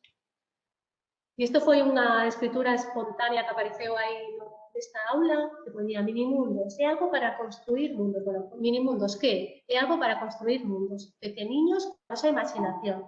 Que é o que necesitamos? Imaginación, diversión e compartir, non borrar, please. Vale? Pois iso, a estructura da area, hai moitos animais, porque os nenos e as nenas están destas idades, sobre todo de primeiro e segundo, están a tope cos animais, os de infantil tamén. E aquí vedes que aparecen como patróns, xeracións, aparece orden, aparece beleza, aparece simetría. De feito, estes dous nenos tiveron unha especie aí de discusión porque a nena estaba buscando a simetría, que ves aquí, e o neno non. Entón, aquí onde está este lila ou aquí, non me lembro, e intentou poñer outro e ela insistiu en que non, que tiña que ser lila para, sen utilizar, por suposto, a palabra simetría, para buscar e conseguir esa simetría, non? Hai moitos aspectos matemáticos que os nenos e as nenas traballan de maneira espontánea no xogo de minimundos. Aquí mirade, non? Esta construcción e despois como se representa gráficamente, porque aquí, que non se vía na outra fotografía, aquí hai unha mesa redonda que é o espazo de representación. Aquí os nenos e as nenas podían poñer un título á súa construcción, escribir unha historia, debuxar a súa construcción, podían debuxar a aula, podían facer o que quixeran relacionado co seu xogo. Primeiro tiñan que xogar, vale? Primeiro, porque representar primeiro sen ter nada construído non ten sentido. Como primeiro teño que pasar por a experiencia de xogar e construir e despois paso por la parte gráfica de representar, vale? Iso que fixen. E isto, ¿no? Como aparecen pues, títulos espontáneamente. Donde vivían los dinosaurios, no tocar, no, ¿vale? Como tamén aparecen cousas que traballamos na aula, como os laberintos, como aparecen laberintos pues, en diferentes estructuras. Aquí tamén podía ser unha especie de laberinto. Os nenos e as nenas traballan moito as liñas tamén, ¿no? E les gusta moito como delimitar, ¿no? Os espazos nos que se ubican os diferentes materiais, os diferentes animais, ¿no? Pues este para os rinocerontes, para os hipopótamos. Este de aquí para os cabalos, ¿vale? Este para os dinosaurios, así. E se mesturan materiais non estruturados artificiais, podríamos decir, xerados polo humano, ¿no? E despois materiais naturais. Me parece superinteresante. Os materiais naturais non teñen formas xeométricas tan definidas, ¿no? Algún sí, pero son como máis irregulares. En cambio, os materiais estes pues, son como, ¿no? Rectángulo, cuadrado, círculo. Bueno, é como mesturar esas dúas geometrías me parece superinteresante para os nenos. Aquí tamén é outro laberinto. Aquí aproveitamos que había un espello, aproveitar o que tes, porque tampouco tiñamos moito, non tiñamos cartos, vale? Porque o que sería chulo, por exemplo, colocar as caixas en vez de no chan, pois enriba unha estantería, ben postos, vale? Pero, bueno, hai que adaptarse ao que tes, e sempre, sempre, sempre a posibilidade de transformar. Isto, aproveitamos que había este espello para poñer unha alfombra, de feito tamén puxemos unha caixa de madeira para que os nenos construíran en riba, pero estes nenos decidiron quitar a caixa e construir en riba da alfombra. E isto é, na parte de representación, pois cousas que os nenos e nenas fan, que nos facemos fotos, por exemplo, estas son fotos de diferentes composicións ou creacións que fixeron, pero despois cousas que eles escriben ou debuxan que non se levan para casa e que, por tanto, poñemos aquí un pouco tamén para documentar que é o que pasa aquí dentro, non?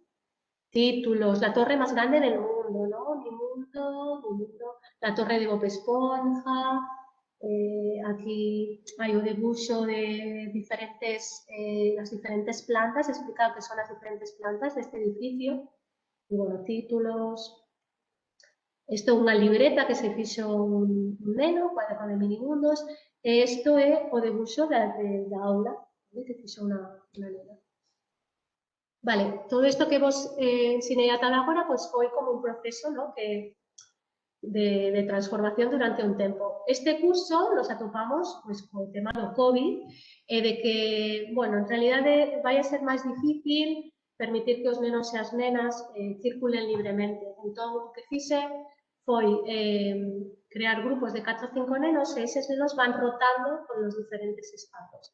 É dicir, que si, por exemplo, o espazo matemático ten asignado o número 1, por decirlo de alguna maneira, o artístico o 2, o lingüístico o 3, o científico o 4 e o espazo de minimundos o 5.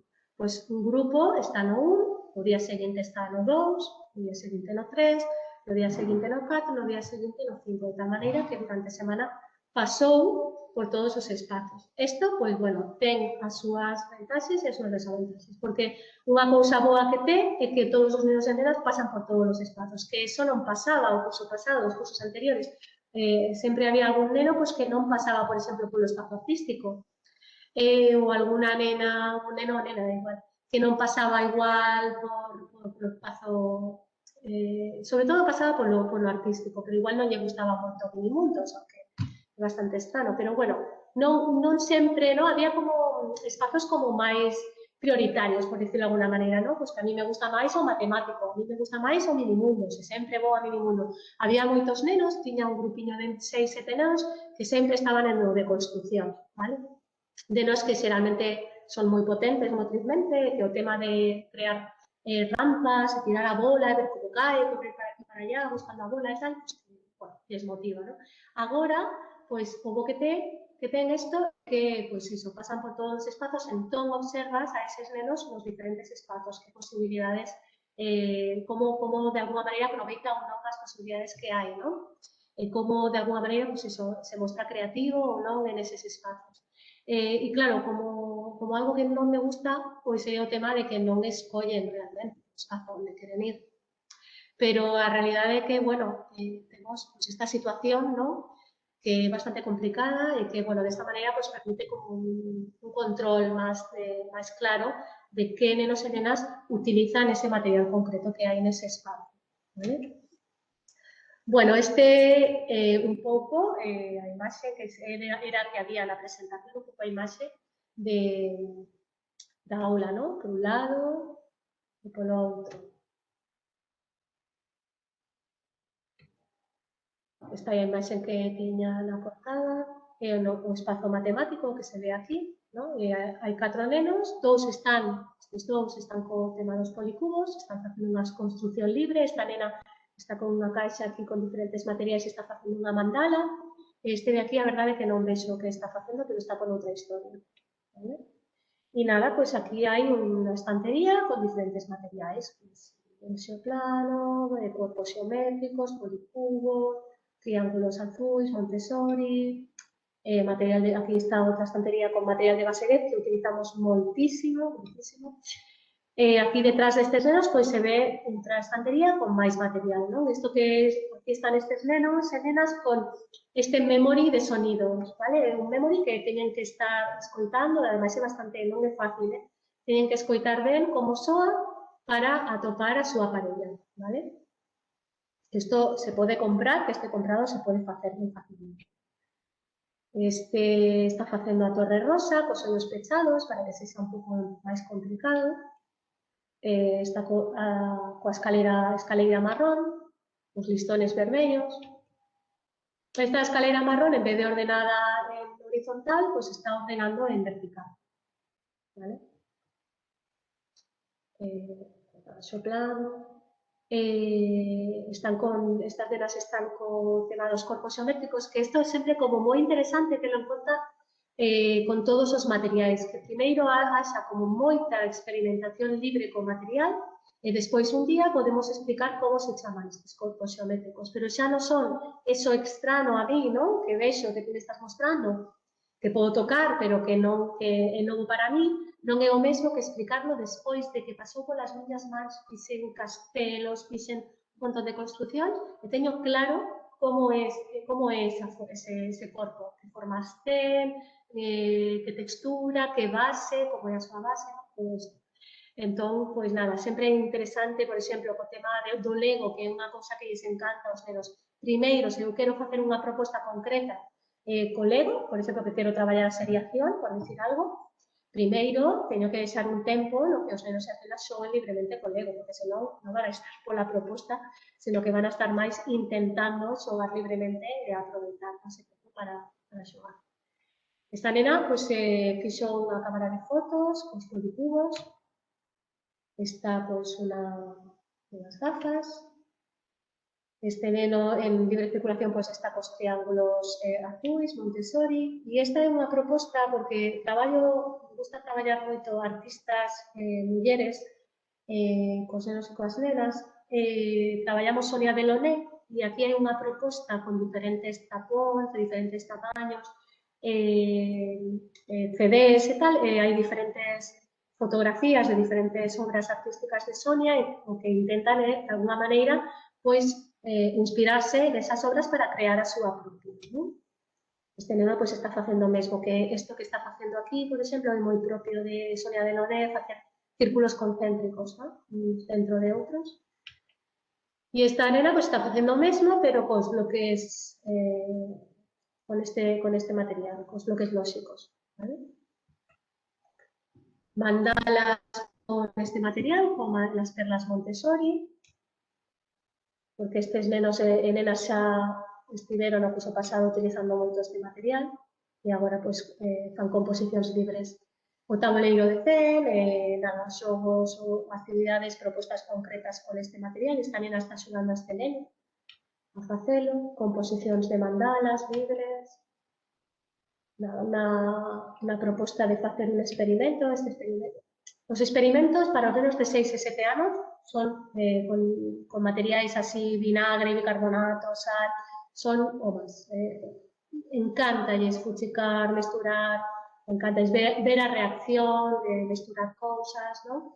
Entón, pois, moitos nenos e nenas, cando no espazo científico tiñamos as propostas de facer experimentos, desfrutaban moitísimo, estaban gozando aí probando sen parar, pero tamén en casa, como este interés tamén se estende a casa, pois fan experimentos en casa e despois o comparten en asamblea cos seus compañeros e compañeiras. O espazo artístico,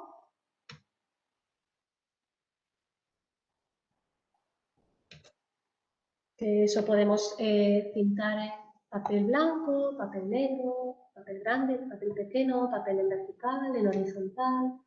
E isto é moi gracioso porque, claro, as artistas, non, que vimos traballando, como de alguna maneira aparecen en todos os espazos, porque todos os espazos funcionan de maneira independente, pero a mesma vez se interrelacionan entre sí.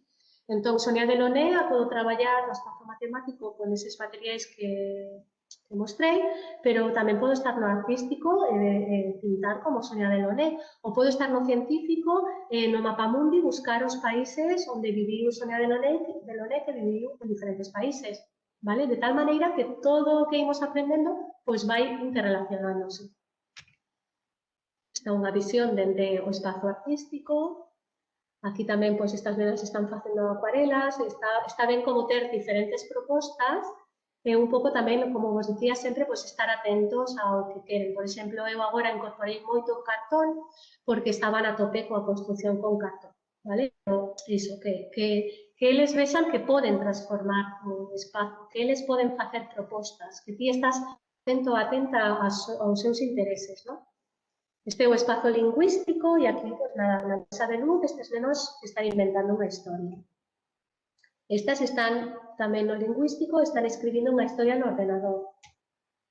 Isto está no hall de fora, que agora mesmo só utilizamos esta parte, que é a ocasión das mensaxes, vale? Os nenos e as nenas do espazo lingüístico ou onde sexa, porque se por exemplo, estamos cada quen no seu espazo, estamos escribindo mensaxes, porque non é un momento de libre circulación, pois, cando xa o temos terminado, o que facemos é ir ao caixón e guardar no caixón da neno da nena que queremos enviar, pois guardamos ali a mensaxe, non? Estes dous nenos pois están facendo iso.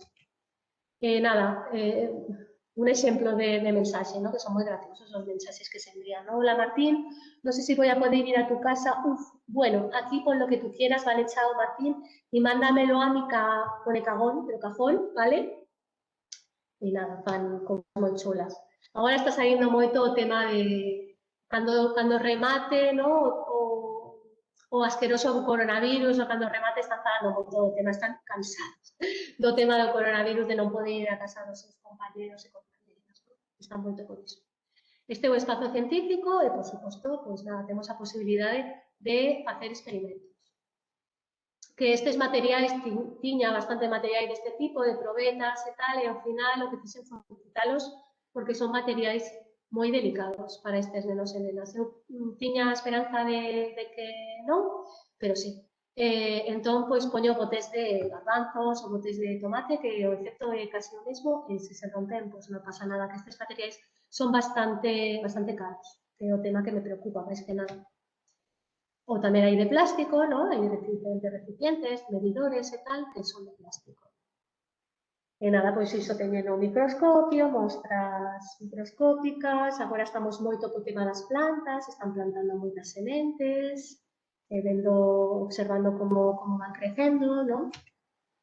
E este é o espazo de minimundos, que en minimundos agora mesmo temos unha estructura de area e outra de auga. Entón, pois nada, bueno, en realidade agora mesmo a de area desapareceu, a quitei, porque vou como cambiando, e a auga lle puxen area, vale? Pero tamén podería poñer arroz, podería poñer pan rallado, podería incorporar aspectos máis de olor, ¿no? Que creo que é importante como ter cuberto sempre todos os sentidos, pois poñer cáscara de mandarina, por exemplo, seca, vale? Cousas que fagan olor. E nada, pois, estou empezando a intentar poñer fotos das cousas que pasan nos diferentes espazos, porque creo que é importante, pero, bueno, pouco a pouco, porque teño moitas cousas que atender, moitos nenos, e non é fácil, vale? Eu quero facer moitas cousas, pero ás veces non é posible.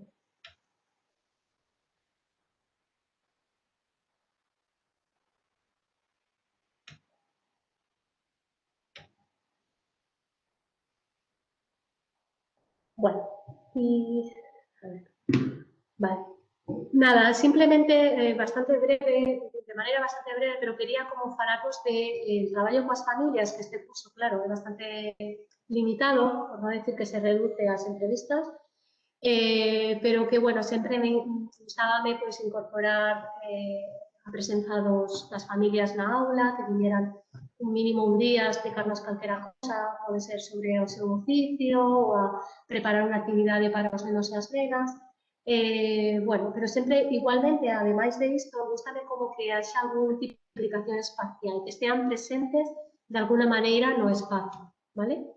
Que isto tamén é bastante como de reche, vale? De deixar huellas da presenza das familias na aula. Isto foi unha cousa que puxen no teito, que é unha rede de pescadores, puxe bastante teito tapado con esta rede, porque, bueno, a acústica bastante mala e axudaba un pouco tamén a mellorar a acústica. Despois é unha cousa típica, bueno, típica, que forma parte da contorna, ¿no? Na que nos dedicamos, porque sempre é un pouco de costa, ademais que hai moitas familias que se dedican á pesca ou a mexa, vale?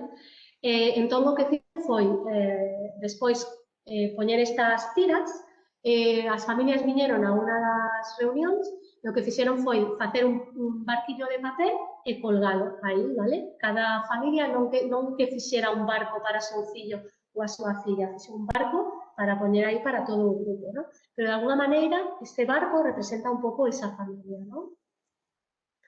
E, bueno, aquí están os pais e as nais, pois, facendo como esta especie de instalación, ¿no?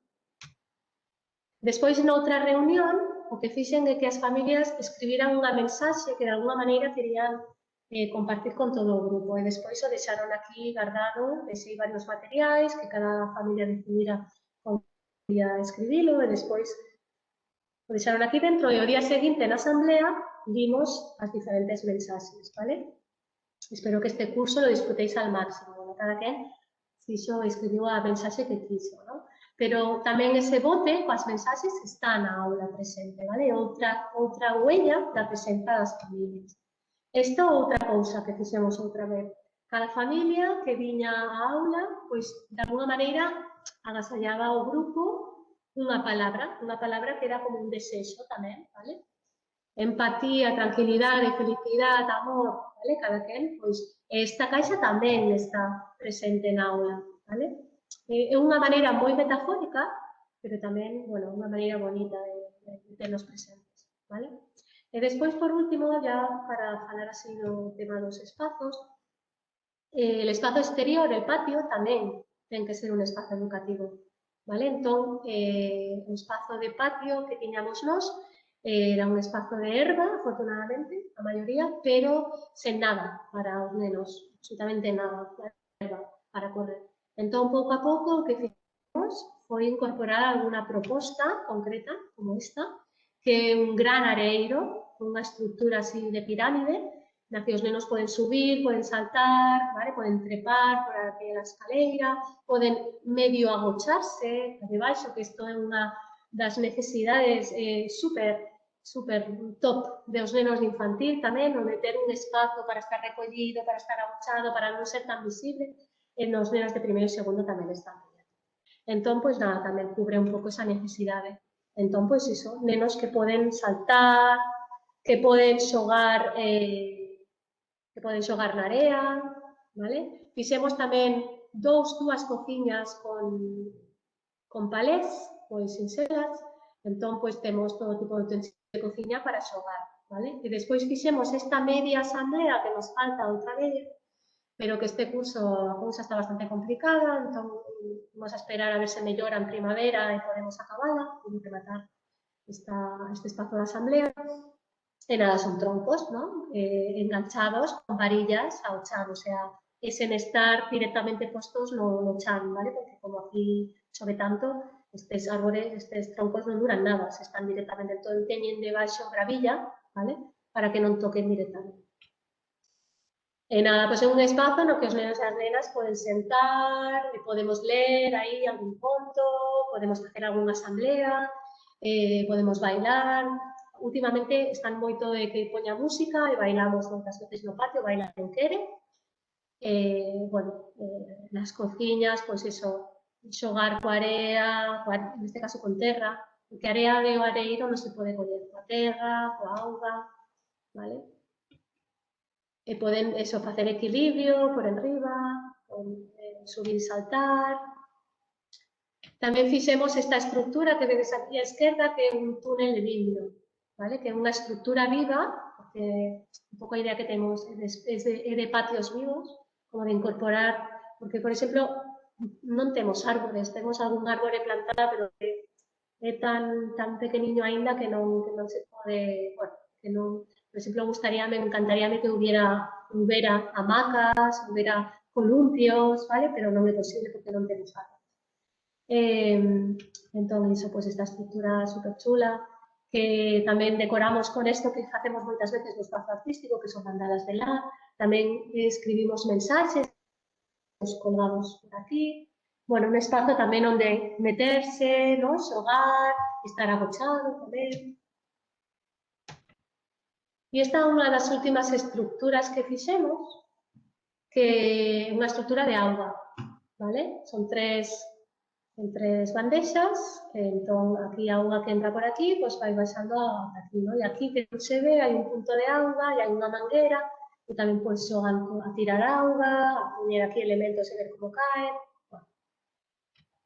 Tamén, bueno, fan isto que é un pouco guarrada e máis agora en tempos de COVID, pero bueno, que encanta, vale? Porque aquí soplar e sai auga para fora.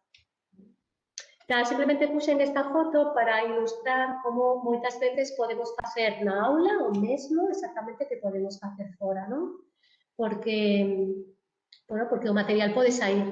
A verdade é que os invernos aquí non, bueno, non dan a oportunidade de aproveitar moito o espazo exterior, pero, bueno, despois chega a primavera e se pode aproveitar moito, vale?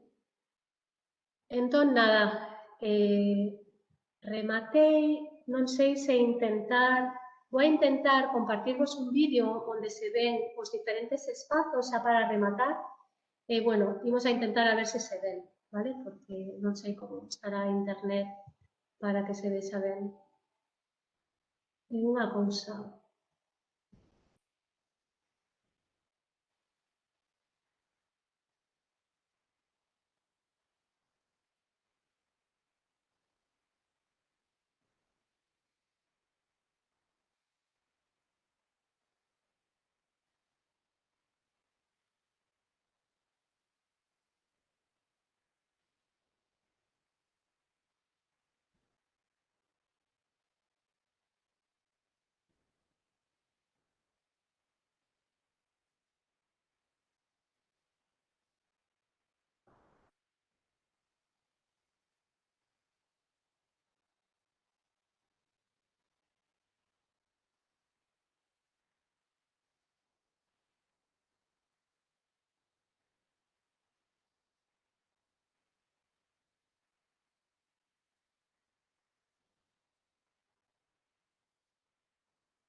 Mónica, o vídeo non se escoita, non sei se o que non? vas a comentar ao final. Vale, porque igual non o compartiches coa optimización de vídeo e audio. Entón só se escoitan Vale. as imaxes, pero non se está escoitando. Por iso, chicos, se queres comentar sobre o vídeo ou se Que non... fago? Comezo outra vez? Non. Podes deixar de compartir agora e volverlo a compartir, pero marcando a opción de optimización de vídeo. Se queres.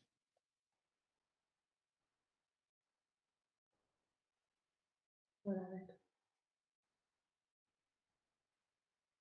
Perdoade, vou a compartilo outra vez, pero vou a explicar eu porque se non se escoita.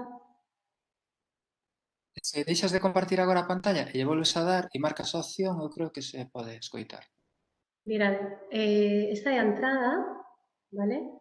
E aquí, este material que se ve é un material matemático, que é a unidade de millón, a centena de millar e a decena de millar. Estábamos co tema do entroido, este é o hall, e a esa porta que se vi aí era a aula de minimundos, aquí o espazo de construccións, Bueno, isto estaba habitado antes, non? E tiña diferentes espazos, pero con tema do COVID, pois como é un espazo no que pasan outros grupos, é un espazo de paso, pois non se utiliza. Sí que utilizamos estes caixóns, que era o que vos dicía antes, que son os espazos, os caixóns para colocar as mensaxes, vale? Eu tamén teño aí o meu caixón e nada, só utilizamos iso. Entón, esta é a entrada da aula e hai 5 espazos, ¿no? Que vou un pouco mostrando a través das imaxes. Este é o espazo matemático.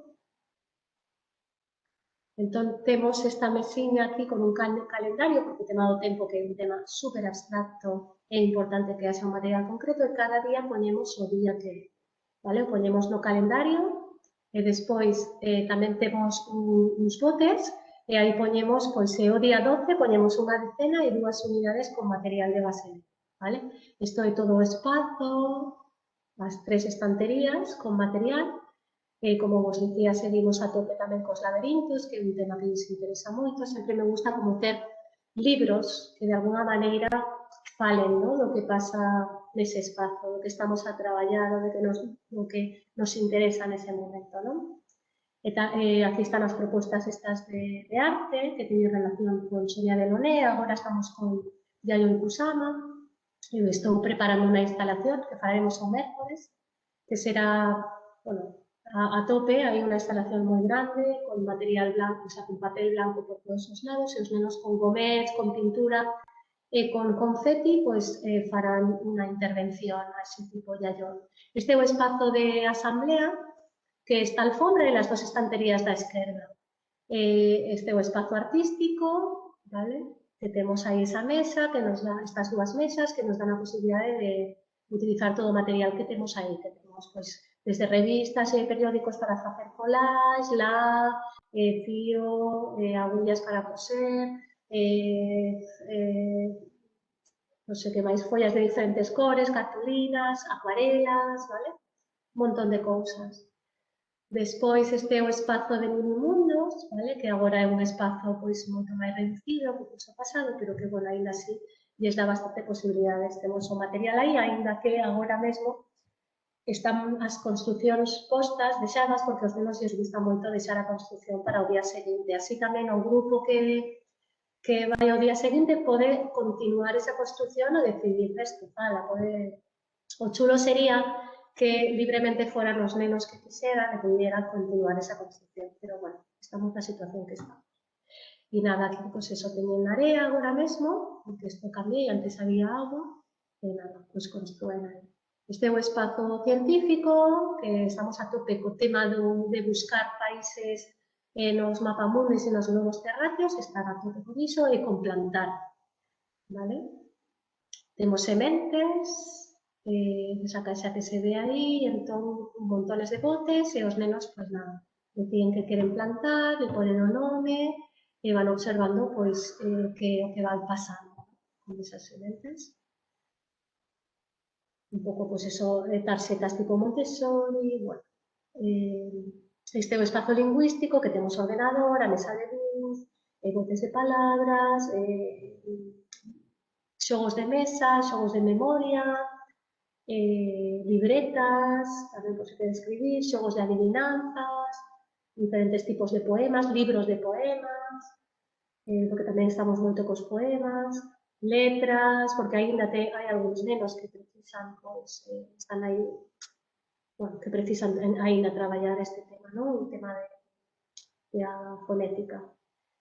E nada, un pouco agora o que fago unha visión así global para que vexades un pouco como é o espazo, vale? Bastante amplio, fiestas polos dous lados.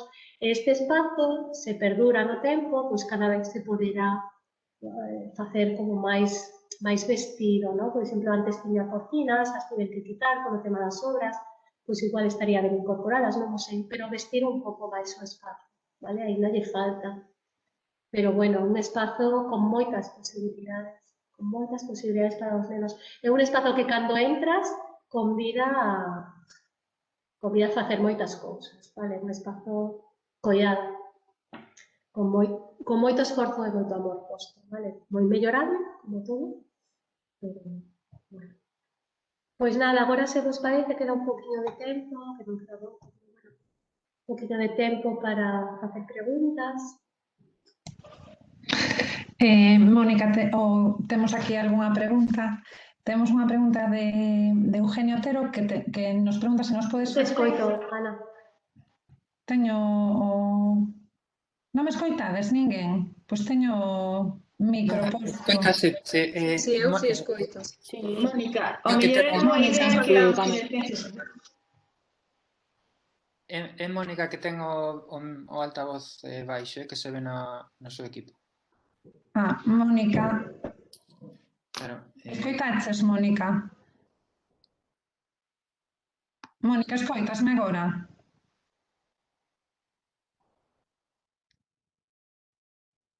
Hola, Mónica, escoitasnos?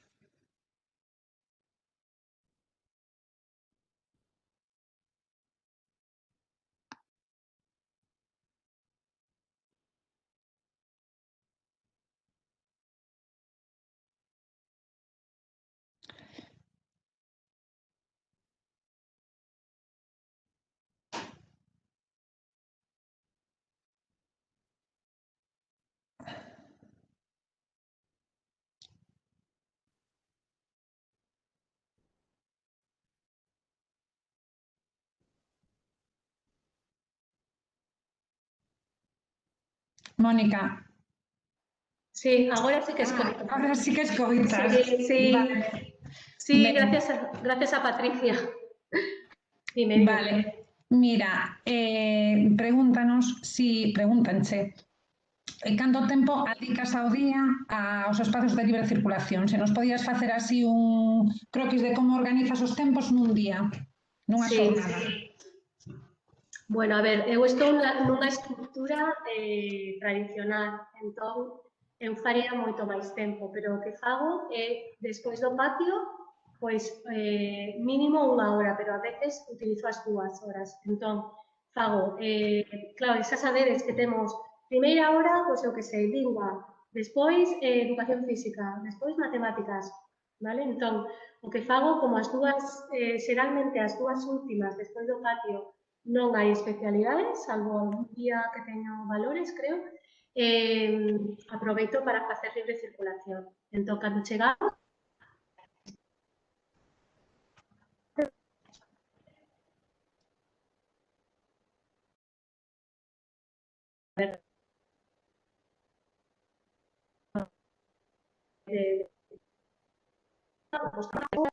e despois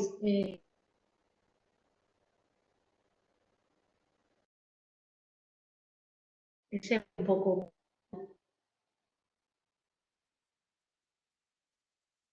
Vale.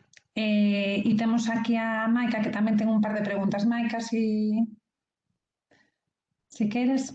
Sí. Que... Bueno, primeiro decir que iso, que moitas grazas, que me pareceu moi interesante todo o que compartiches. Bueno, que é un exemplo de como unha aula máis tradicional sí que pode tamén coller forma e ter un espazo moi acolledor e os materiais pois moi ben dispostos para que o alumnado poida facer libre circulación. As miñas preguntas van un pouco máis enfocadas a cousas moi específicas, porque, por exemplo, a mesa paleta e demais xa o coñecía. Gustaríame saber, por exemplo, como facedes co tema da témpera para que non se seque, si despois de cada xornada lavades eses botes nos que a colocan ou lle poñedes algún tipo de tapadeiro ou algo para que non se seque e o día seguinte si esa témpera segue estando ben para utilizar.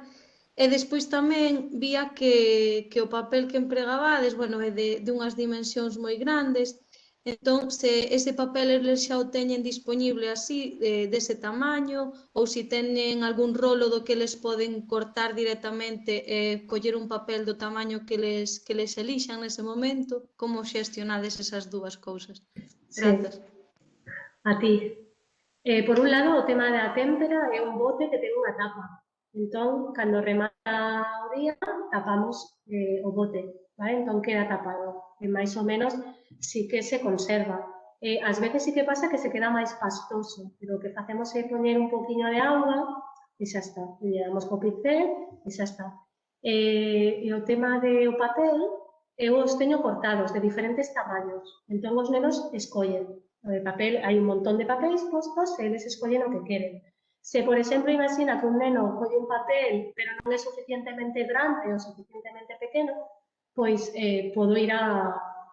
Temos uns rolos de papel de embalar e podo cortar, pero en principio podo cortarlle, sabes? Como el queira. Pero en principio non teño problema, os nenos se adaptan dentro desas medidas, pois collen o que máis lles gusta, que lle apetece facer. Non sei se se viu na foto ou no vídeo que eran os botes con tapa. A témpera de un bote que ten unha tapa. A tapa se quita, se deixa sempre fora, pero cando remata o día se pon. Entón vai moi ben, porque ademais os buratos en casa justamente se fixeron a medida para eses botes. Porque primeiro hai que conseguir o bote e despois facer o burato. Mónica, a resposta de antes non se escoitou moi ben. En resumo, poñen aquí varias que non escoitaron, é que dedicas, bueno, se o explicas ti mellor que a min, se non... Bueno, intento explicarlo outra vez. O que fago é, xeralmente utilizo as 2 últimas horas, sobre todo a última, vale? Pero se podo, utilizo despois do patio esas 2 sesións. O resto do día, o que serían as 3 primeiras, ¿no? Antes do patio, pois especialidades, eu fago propostas moi abertas. Se que chegamos, facemos asamblea. Entón, a asamblea é tempo, porque é acoller todas esas cousas que os nenos queren compartir, que sempre sacaría de cousas. Tamén pois, explicar o que imos a facer durante as xornadas, propostas que vou a facer, que xa digo que sempre son propostas moi abertas. Pode ser que algún día sí que faga unha proposta concreta, quero dicir, de pois unha ficha, que algunha fago, de, por exemplo, o tabuleiro de 800, que agora estamos facendo tabuleiros que lles encantan. Entón, facemos cálculo mental movéndonos dentro do tabuleiro. Sempre utilizamos material, sempre collemos o material de base e sempre en algo manipulativo, non é algo, vale? Nos movemos, por exemplo, imagina, facemos o tabuleiro de 800 e facemos sumas e restas de 750 más 20. Pois eles teñen o tabuleiro e saben perfectamente que cando baixan o tabuleiro, cada vez que baixan son 10 máis e cada vez que suben son 10 menos. Cada vez que avanzan un lugar é unha máis e cada vez que van para atrás é unha menos. É facer este movimento. Por exemplo, o que poderíamos dicir de facer todos a mesma vez, non? Teño como diferentes situacións, pero a primeira parte do día é como máis propostas que veñen de mí, porque creo que é super importante o equilibrio entre as propostas que veñen de mí para asegurar todas aquelas cousas que teño que asegurar que eles aprenden, ¿no? Que teño como certa responsabilidade, non sei se decirlo así.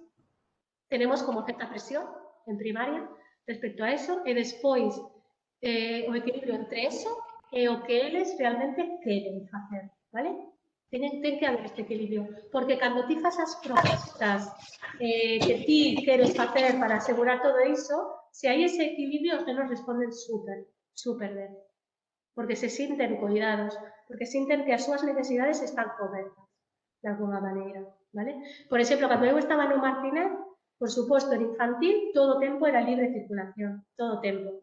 Vale? E mañá e tarde, porque tamén había clase a tarde. En primaria, case había moito tempo de libre circulación. Pero son proxectos que están como moi seguros nesa maneira de funcionar. Eu estou moi segura, pero non estou nun entorno que favoreza iso. Non sei se me entendedes. Entón, estes nenos e nenas, porque están agora comigo en primeiro e segundo, cando pasen a terceiro non van a tener ambientes de libre circulación. Van a estar seguramente sentados nunha cadeira, facendo un libro de texto, ou... Entón, teño que, de alguna maneira, asegurar que hai certas cosas que están. Porque no Martinet, por exemplo, non é que non se aseguren esas cousas, é que hai como máis tempo, vale? Hai como máis tempo para que se vean. Non pasa nada no Martinet porque un neno de segundo non lea, vale? Non pasa nada. Se entende como algo que pode pasar ás veces. Entón, ese neno pasa a terceiro, seguramente, pois tendo en conta pois, que ten dificultades, ou tendo en conta, vale, pero non hai, bueno, non hai esa presión de que todos os nenos en primeiro teñen que acabar co mesmo nivel, ou todos os nenos en segundo, non sei se me entendedes. A estructura organizativa, pois, apoia esa manera de mirar todo, e no contexto no que estou, pois me teño que adaptar a ese contexto. Entón, por iso, non fago tanto tempo como me gustaría. Pero lle aseguro a eses nenos e esas nenas que teñen tempo para escoller libremente que queren facer. Agora menos, porque é o que poden facer dentro dese espazo. Pero aínda así están desexando ese tempo, porque é un espazo de actividade espontánea, é o que precisa.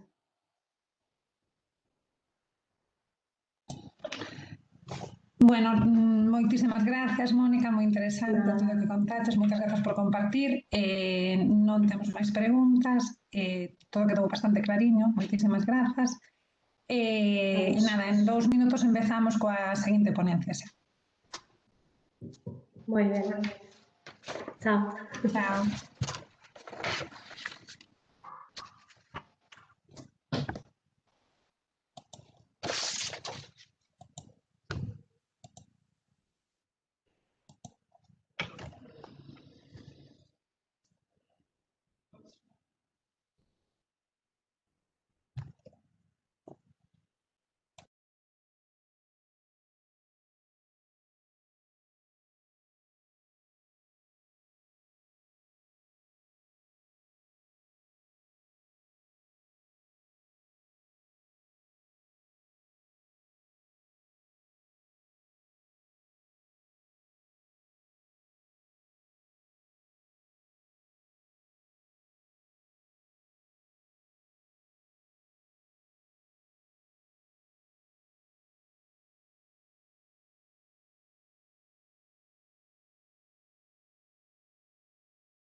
Bueno, vamos alá. Co tempo, parece que a tarde tamén o tempo vai ao noso favor e vai en todos os plazos así contando, non pasou nada e piro a nivel telemático que sempre tiñamos esa lousa enriba. Bueno, ao longo do día, como vistes, as distintas ponentes foron vertebrando os distintos eixos educativos nos que queremos os que formamos parte da SPG e que compartimos con Ciansino. Neste imos amosarvos 2 experiencias nas que o traballo en equipo é unha realidade. Este traballo en equipo, que debe ser inherente á práctica educativa, de feito, hai indicadores que din que o traballo en equipo entre o profesorado mellora moitísimo a calidade educativa. Non lle podemos pedir ao alumnado que coopere se nós non somos modelos cooperativos. O título da seguinte ponencia, das que tedes aquí as ponentes, chamase A educación multisensorial como oportunidade de cambio e un traballo en equipo, de Rocío Castro Chenel, Beatriz Frontela Fulgueira e Nerea Cotelo Amado, que elas van nos describir nada máis e nada menos que o proceso de creación, organización e posta en marcha dunha aula multisensorial, unha oportunidade para transformar a escola a partir do aproveitamento dos recursos. Non sei quen de vos vai a empezar, non sei se queredes presentarvos vos cada unha a parte. Beatriz. Hola, Nerea, empezas ti. Sí. Logo. Vale, moitas grazas. Bueno, hola a todas e a todos. Nós somos Bea, Rocío e eu son Nerea. Somos as mestras de infantil no CEIF Fogar en Carballo. Vimos aquí a contar a experiencia dos últimos 4 anos, nos cales a educación multisensorial tomou un papel moi importante a nivel de centro. Por que estamos aquí? Pois porque ás veces parece complicado nos coles máis grandes levar a cabo certas metodoloxías, utilizar determinados recursos, pola estrutura do centro, as ratios altas, etc. Así que nos vimos a contar a experiencia, basicamente, sobre todo animarvos e que se vos gusta, que a poidades poñer en práctica e que vexades que é posible. Para contextualizarvos un pouco, do Centro Fogar en Carballo, que é un cole moi grande, ten alrededor de 800 alumnos e alumnas. En infantil, concretamente, somos liña 3, temos 9 unidades de educación infantil. Tamén o espazo do noso cole é moi grande. Como lado positivo temos aulas de infantil bastante grandes e temos moitos espacios no centro. Temos moitos armarios para guardar material e moitos espazos en xeral. Tamén temos como aspecto negativo que temos 2 plantas, moitísimas escaleiras e distancias moi longas para os desplazamentos. Pero bueno, isto é o noso contexto e agora imos a comezar a contar o proxecto, vale? Para a creación da aula multisensorial, imos para iso a compartir unha presentación e vai comezar a miña compañera Rocío que vai contarvos como comezou, cales foron os primeiros pasos do proxecto. Moitas grazas.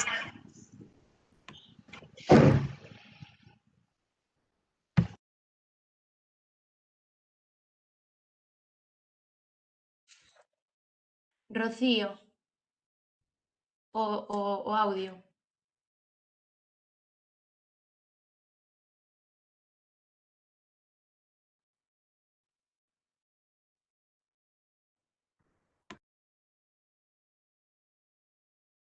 Sí, se está, non? Escoitaseme agora. Escoitaseme. Sí, sí. Sí, escoitase. Gracias. Nada, perdón, estaba dicindo que agora vos vou a comentar como xurdiu o noso proxecto, como foi avanzando e como sigue avanzando aínda. Isto todo xurdiu fai 4 anos, con ganas de cambiar, ganas de ensinar de outra maneira e favorecer sempre nos nenos unha aprendizaxe moito máis vivencial e moito máis natural. Para isto, para empezar con o noso proxecto, estivemos buscando algún recurso que favorecera nos nenos, pois eso, unha maneira de aprender moito máis activa e moito máis, como dixen, vivencial. Entre os recursos que xa coñecíamos de outras experiencias anteriores, gustábanos moito a mesa de area, porque as súas posibilidades de sensoriais son infinitas. Ensino-vos esta mesa para que vexades que calquera pode facer na súa aula. Partimos dunhas mesas que estaban en desuso, unhas mesas rectangulares, e o que fixemos foi pedirlle a un carpinteiro que normalmente en setembro ven polo cole e se encarga dos arranxos que hai que facer, que nos puxera 4 baldas de redor e tamén, como vedes na parte de abaixo, hai unha balda que o que facemos con ele é poñer aí as gavetas dos materiais para que os propios nenos, autónomamente, sexan eles quen decidan que material van a utilizar, que sexan responsables deles, e, en resume, que teñan moita máis liberdade a hora de realizar as súas actividades e experiencias. Agora, para que vexades un pouco máis como traballamos con esta mesa de area, vou-vos a compartir un vídeo no que se ven algunhas das actividades que podemos facer nelas.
Como vistes no vídeo, as actividades na mesa de area axudanlle moito a concentrarse, motivaos moito, e toda actividade que facemos nela inmediatamente é que cobra vida. É unha experiencia única.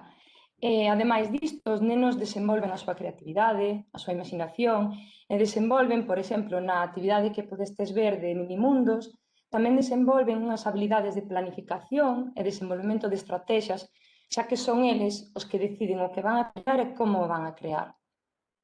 Agora tamén quero amosarvos, para que vexades tamén o que é traballar con este tipo de recursos, unha experiencia cunha nena, que temos aquí o vídeo. Esta é unha nena moi inquieta, que lle custa un pouquiño concentrarse, ten a tolerancia á frustración un pouquiño baixa. En cambio, por exemplo, nesta actividade que estades vendo, ela insiste, persiste, persevera, caille a peza, volve a collela, cambia de man, ata que cumpre o seu obxectivo, ela non para de intentalo. O sea, isto, noutro tipo de actividade, pois a mellor sentada na mesa, cunha actividade un pouco máis convencional, sería moi difícil con ela. E nesta ocasión, pois, se ve claramente que funciona este recurso. Gustounos tanto a experiencia cas mesas de area, que o ano seguinte decidimos incorporar un novo recurso ás aulas. E o que máis nos interesou e nos pareceu máis axeitado era as mesas de luz. Para iso, o problema que tiñamos, por dicir problema, o inconvinte, era un pouco como conseguir as mesas de luz, xa que, como dixo Nerea, somos un cole bastante grande, con moitas aulas, e queríamos mesas de luz grandes. E, bueno, económicamente, se as compramos feitas, eran algo costosas, entón estivemos pensando como poder conseguilas. E decidimos utilizar un pouco o que dicíamos ao comezo da charla, ese aproveitamento de recursos que temos próximos a nós que moitas veces os deixamos escapar inconscientemente. E o que fixemos foi falar co IES Monteneme, que é un instituto que tamén ten ciclos de formación profesional, entre os cales está o ciclo de electrónica e electricidade e o ciclo de fabricación mecánica, e propuxemos a nosa idea de facer as mesas para as aulas. A eles encantoulles, dende o primeiro momento se decidiron a participar con nós e fixeron as nosas mesas de area. Agora, igual que fixen ca mesa de luz, igual que fixen ca mesa de area, vou vos ensinar un vídeo no que vades a ver tamén algunha das moitas actividades que se poden realizar nestas mesas.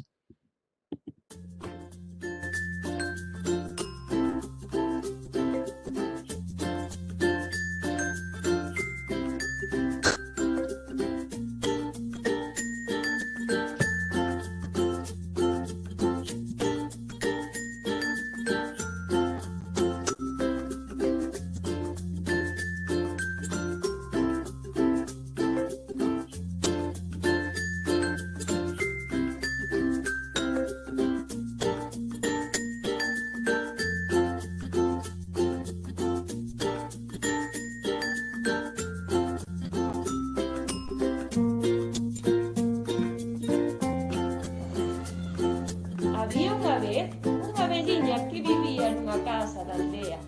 Un día, a veliña recibiu unha carta. Era a neta, ia casar e quería convidala á boda. A veliña puxose tan contenta que de seguido preparou as cousiñas e montou a andar.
Bueno, como vistes, as posibilidades da mesa de luz son ilimitadas. Traballamos actividades de emoción, de contacontos, de lógica matemática, lectoescritura, creatividade. Despois tamén nos gusta utilizala, como vistes, de diferentes maneiras. Non ten que ser sempre sentados de xeito horizontal, podemos poñer de xeito vertical e contar contos. O sea, todo o que se nos ocurra e un pouquiño máis o podemos facer nestas mesas. Estas mesas consiguen tamén crear un ambiente cálido, acolledor, que fan que os nenos estén máis motivados para descubrir, para experimentar, en definitiva, para aprender por sí mesmos, que é o que estamos buscando. Despois disto, despois da nosa experiencia, tanto cas mesas de luz como cas mesas de area, queríamos pois ir un pouquiño máis alá. Gustábanos moito a idea de intentar facer unha aula multisensorial a que todos puidéramos acudir. E para iso partimos das que se conocen como as salas Snöthelen, que son unhas salas que teñen material técnicamente adaptado para proporcionar estimulación sensorial e están dirixidas a persoas con diversidade funcional. A nós pareceunos moi interesante intentar levar esta idea e adaptala ao noso centro ordinario, porque, como dixo Nerea, somos un centro de máis de 800 nenos e nenas, imaginadevos pois, a diversidade que temos nel, e nos parece moi importante proporcionarlle a todos experiencias de aprendizaxe para atender as diferencias individuais entre todos, de cada un dos nenos e nenas. Entón, cando nos decidimos a intentar facer isto, o que primeiro que pensamos foi que necesitábamos formarnos pois, un poquinho máis especificamente. No qual estábanse a levar a cabo un plan de formación do profesorado e decidimos engadir unha liña específica de educación multisensorial. E así xa fai 3 anos que comezamos a formarnos e aínda nos seguimos formando agora mesmo.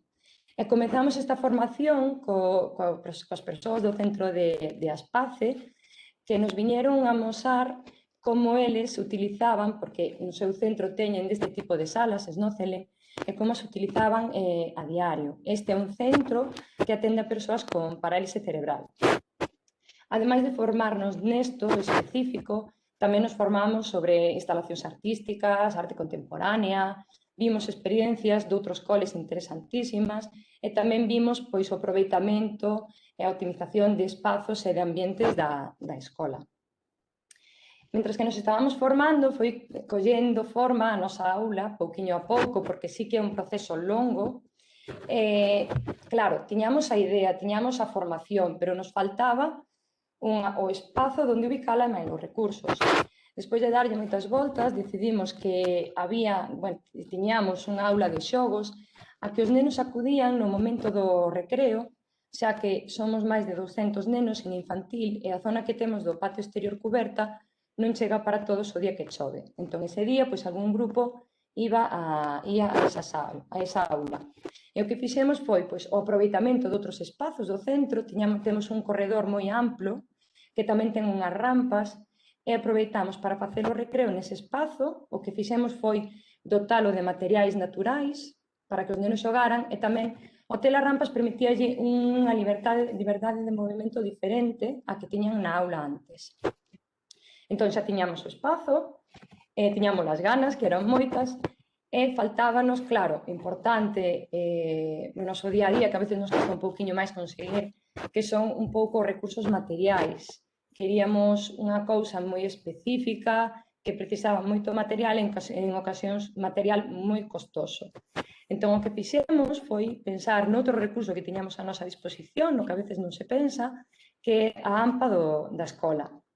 Falamos coa AMPA e presentamos o noso proxecto. E a verdade é que foi escoitalo e encantoulles, e decidiron participar con nós e fixeron unha aportación que nos permitiu dotar a aula con moito do material que nos queríamos. E nada, así xa foi xurdindo, xa foi tomando forma a nosa idea, e agora Nerea vai a contarvos un pouquiño pois, como a puxemos en funcionamento. De novo. Ben, como comentaba a miña compañeira Rocío, xa estaba o espazo, xa estaban os recursos, e solamente faltaba darlle forma. Que Quero apuntar que a aula non xurdiu dun día para outro, que a aula leva un proceso de creación de 2 anos, que se foi transformando según foron xurdindo necesidades, intereses, según se vai vendo diferentes recursos, vale? E que segue en proceso de transformación e de cambio.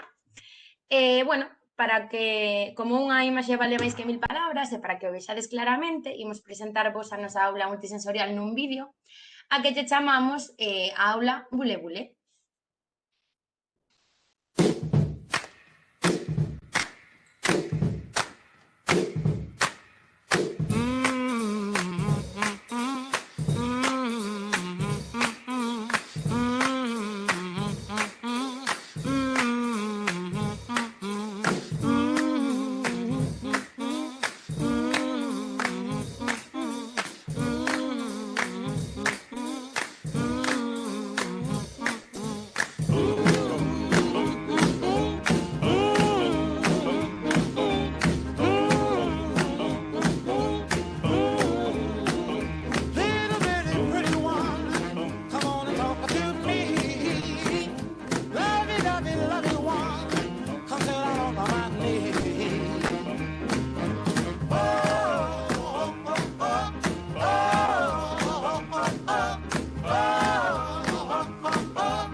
Ben, pois esta sería a nosa aula multisensorial, espero que vos gustase.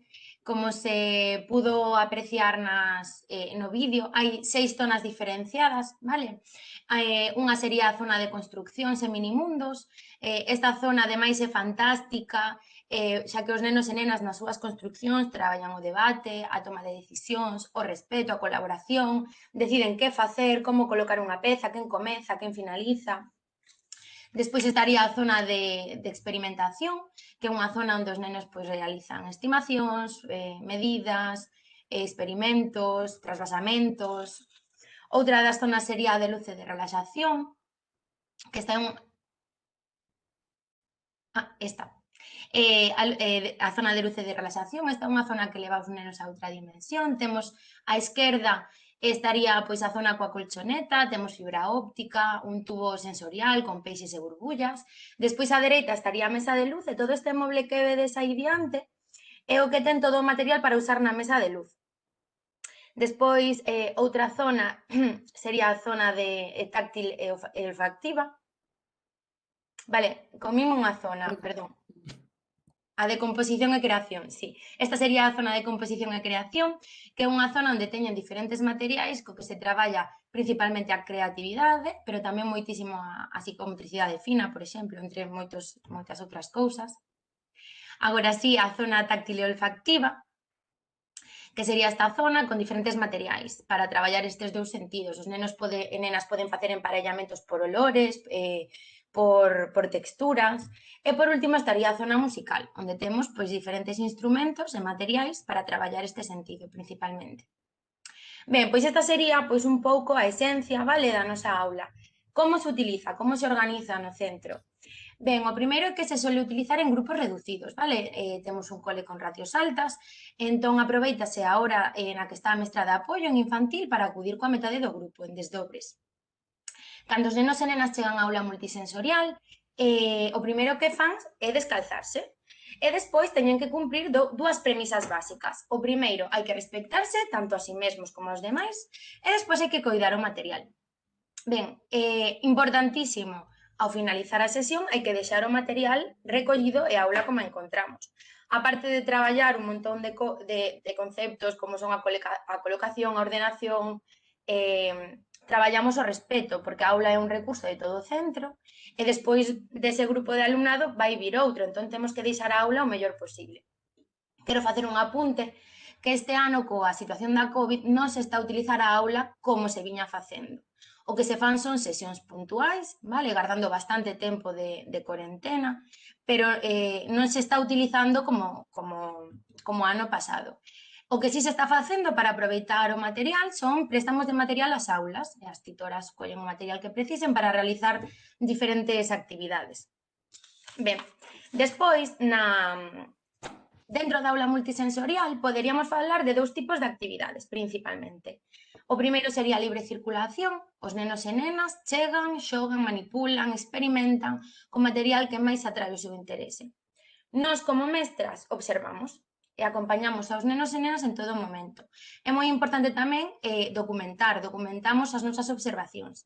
E isto, pois, a nós aportanos moitísima información sobre os intereses dos nenos, sobre a súa forma de xogar, sobre as súas motivacións, e con isto tamén nos podemos facer despois actividades que sexan significativas para eles, do seu interese, vale?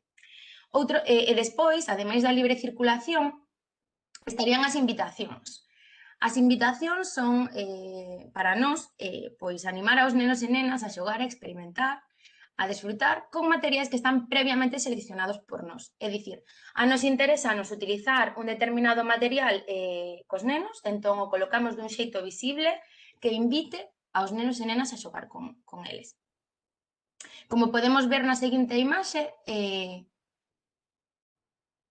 que temos pois diferentes invitacións, sería un exemplo de diferentes invitacións. Para que vexades un exemplo real práctico do que sería unha invitación na nosa aula sensorial, tamén temos preparado outro vídeo.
Ben, pois como pudechedes ver no vídeo, ás veces os nenos e nenas chegan, vale? Isto está como se veía nas imaxes, o material preparado para que xoguen. E outras veces a aula está colocada, os nenos chegan e xogan.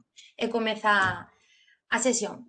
O máis bonito desta actividade é ver o motivados e motivadas que están os nenos e como a través da súa experimentación, da experiencia cos novos materiais, son eles mesmos os que autónomamente aprenden un montón de contidos.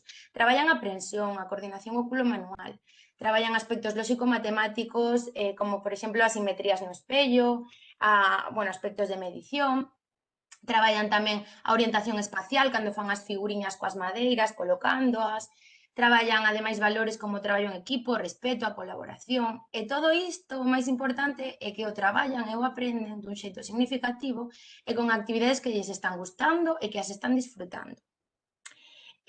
Agora temos un exemplo dunha nena que está montando unha torre co arcoíris Waldorf. Esta nena, para montalo, está traballando o seu control postural, está traballando a paciencia, porque está tendo moita paciencia, o equilibrio, esta nena vai probando, fai agora unha proba de ensaio-error, proba a ver se pode poñer esa peza aí, se non. E todos estes intentos para montar esta torre son porque está porque ten moito interés en conseguilo, está moi contenta e podémolos ver aí nos seus saltiños que despois sae super contenta da súa creación. Outra anécdota tamén moi característica que nos fixo reflexionar, porque nos reflexionamos despois de ver todos os vídeos que gravamos. Non sei se vos fijachedes no vídeo da invitación sensorial, ao final na zona de música, case sempre sai a mesma nena tocando varios instrumentos. Esta é unha nena que podemos partir de que entra todos os días pola porta cantando, bailando. Esta nena gustalle moitísimo a música. A que zona vai a ir cando entre na aula multisensorial? Pois foi a zona musical.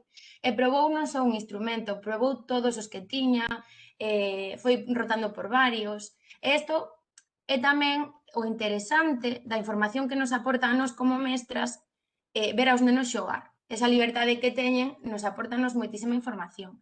Se seguimos a teoría de Gardner das intelixencias múltiples, esta nena tería unha intelixencia musical. Despois, ademais deste tipo de invitacións, facemos invitacións con luz, como podedes ver na imaxe.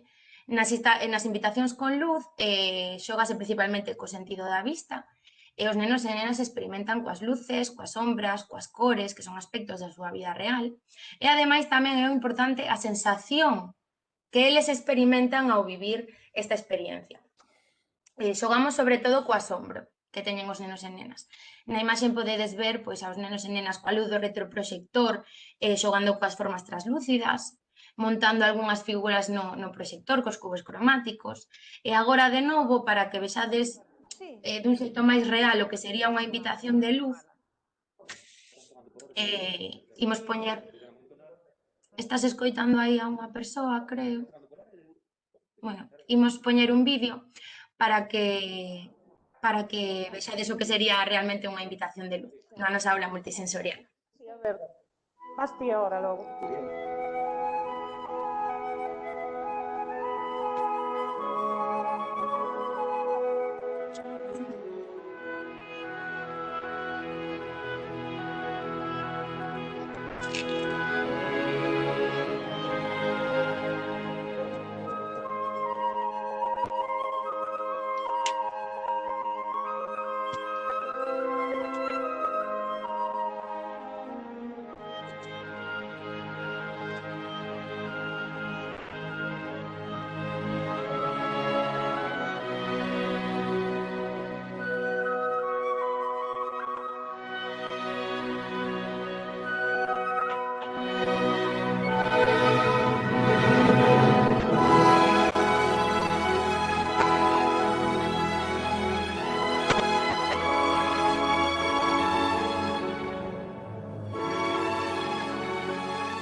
Ben, pois esta sería, como dixen antes, unha invitación de luz. Ao principio do vídeo vese varias diapositivas con debuxos dos nenos. Esta é unha actividade que fixo un grupo coa súa titora na aula, vale? Están traballando a figura humana e os nenos e nenas fixeron os seus debuxos. A titora escaneounos, imprimiunos en acetato bueno, para poñer nas diapositivas, vale? Para proxectar na aula e co que traballaron a nivel de titoría. Isto tamén para que vexades que non fai falta ir á aula multisensorial para traballar coa luz, que tamén hai moitas actividades que se fan dende a titoría.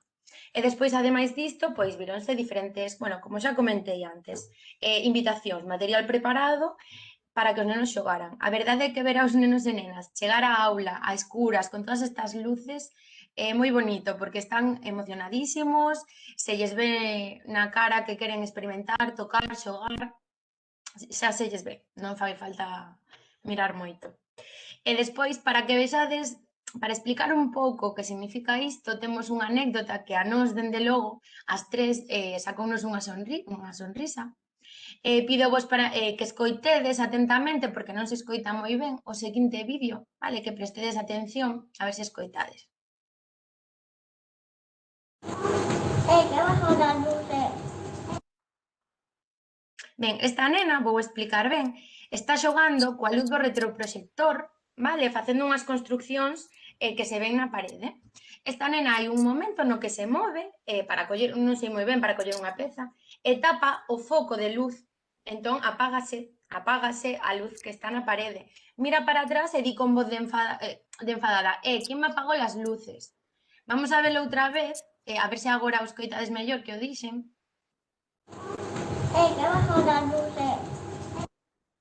Pois esta nena é un claro exemplo de como ela mesma autónomamente está aprendendo como funcionan as luces, como funcionan as sombras.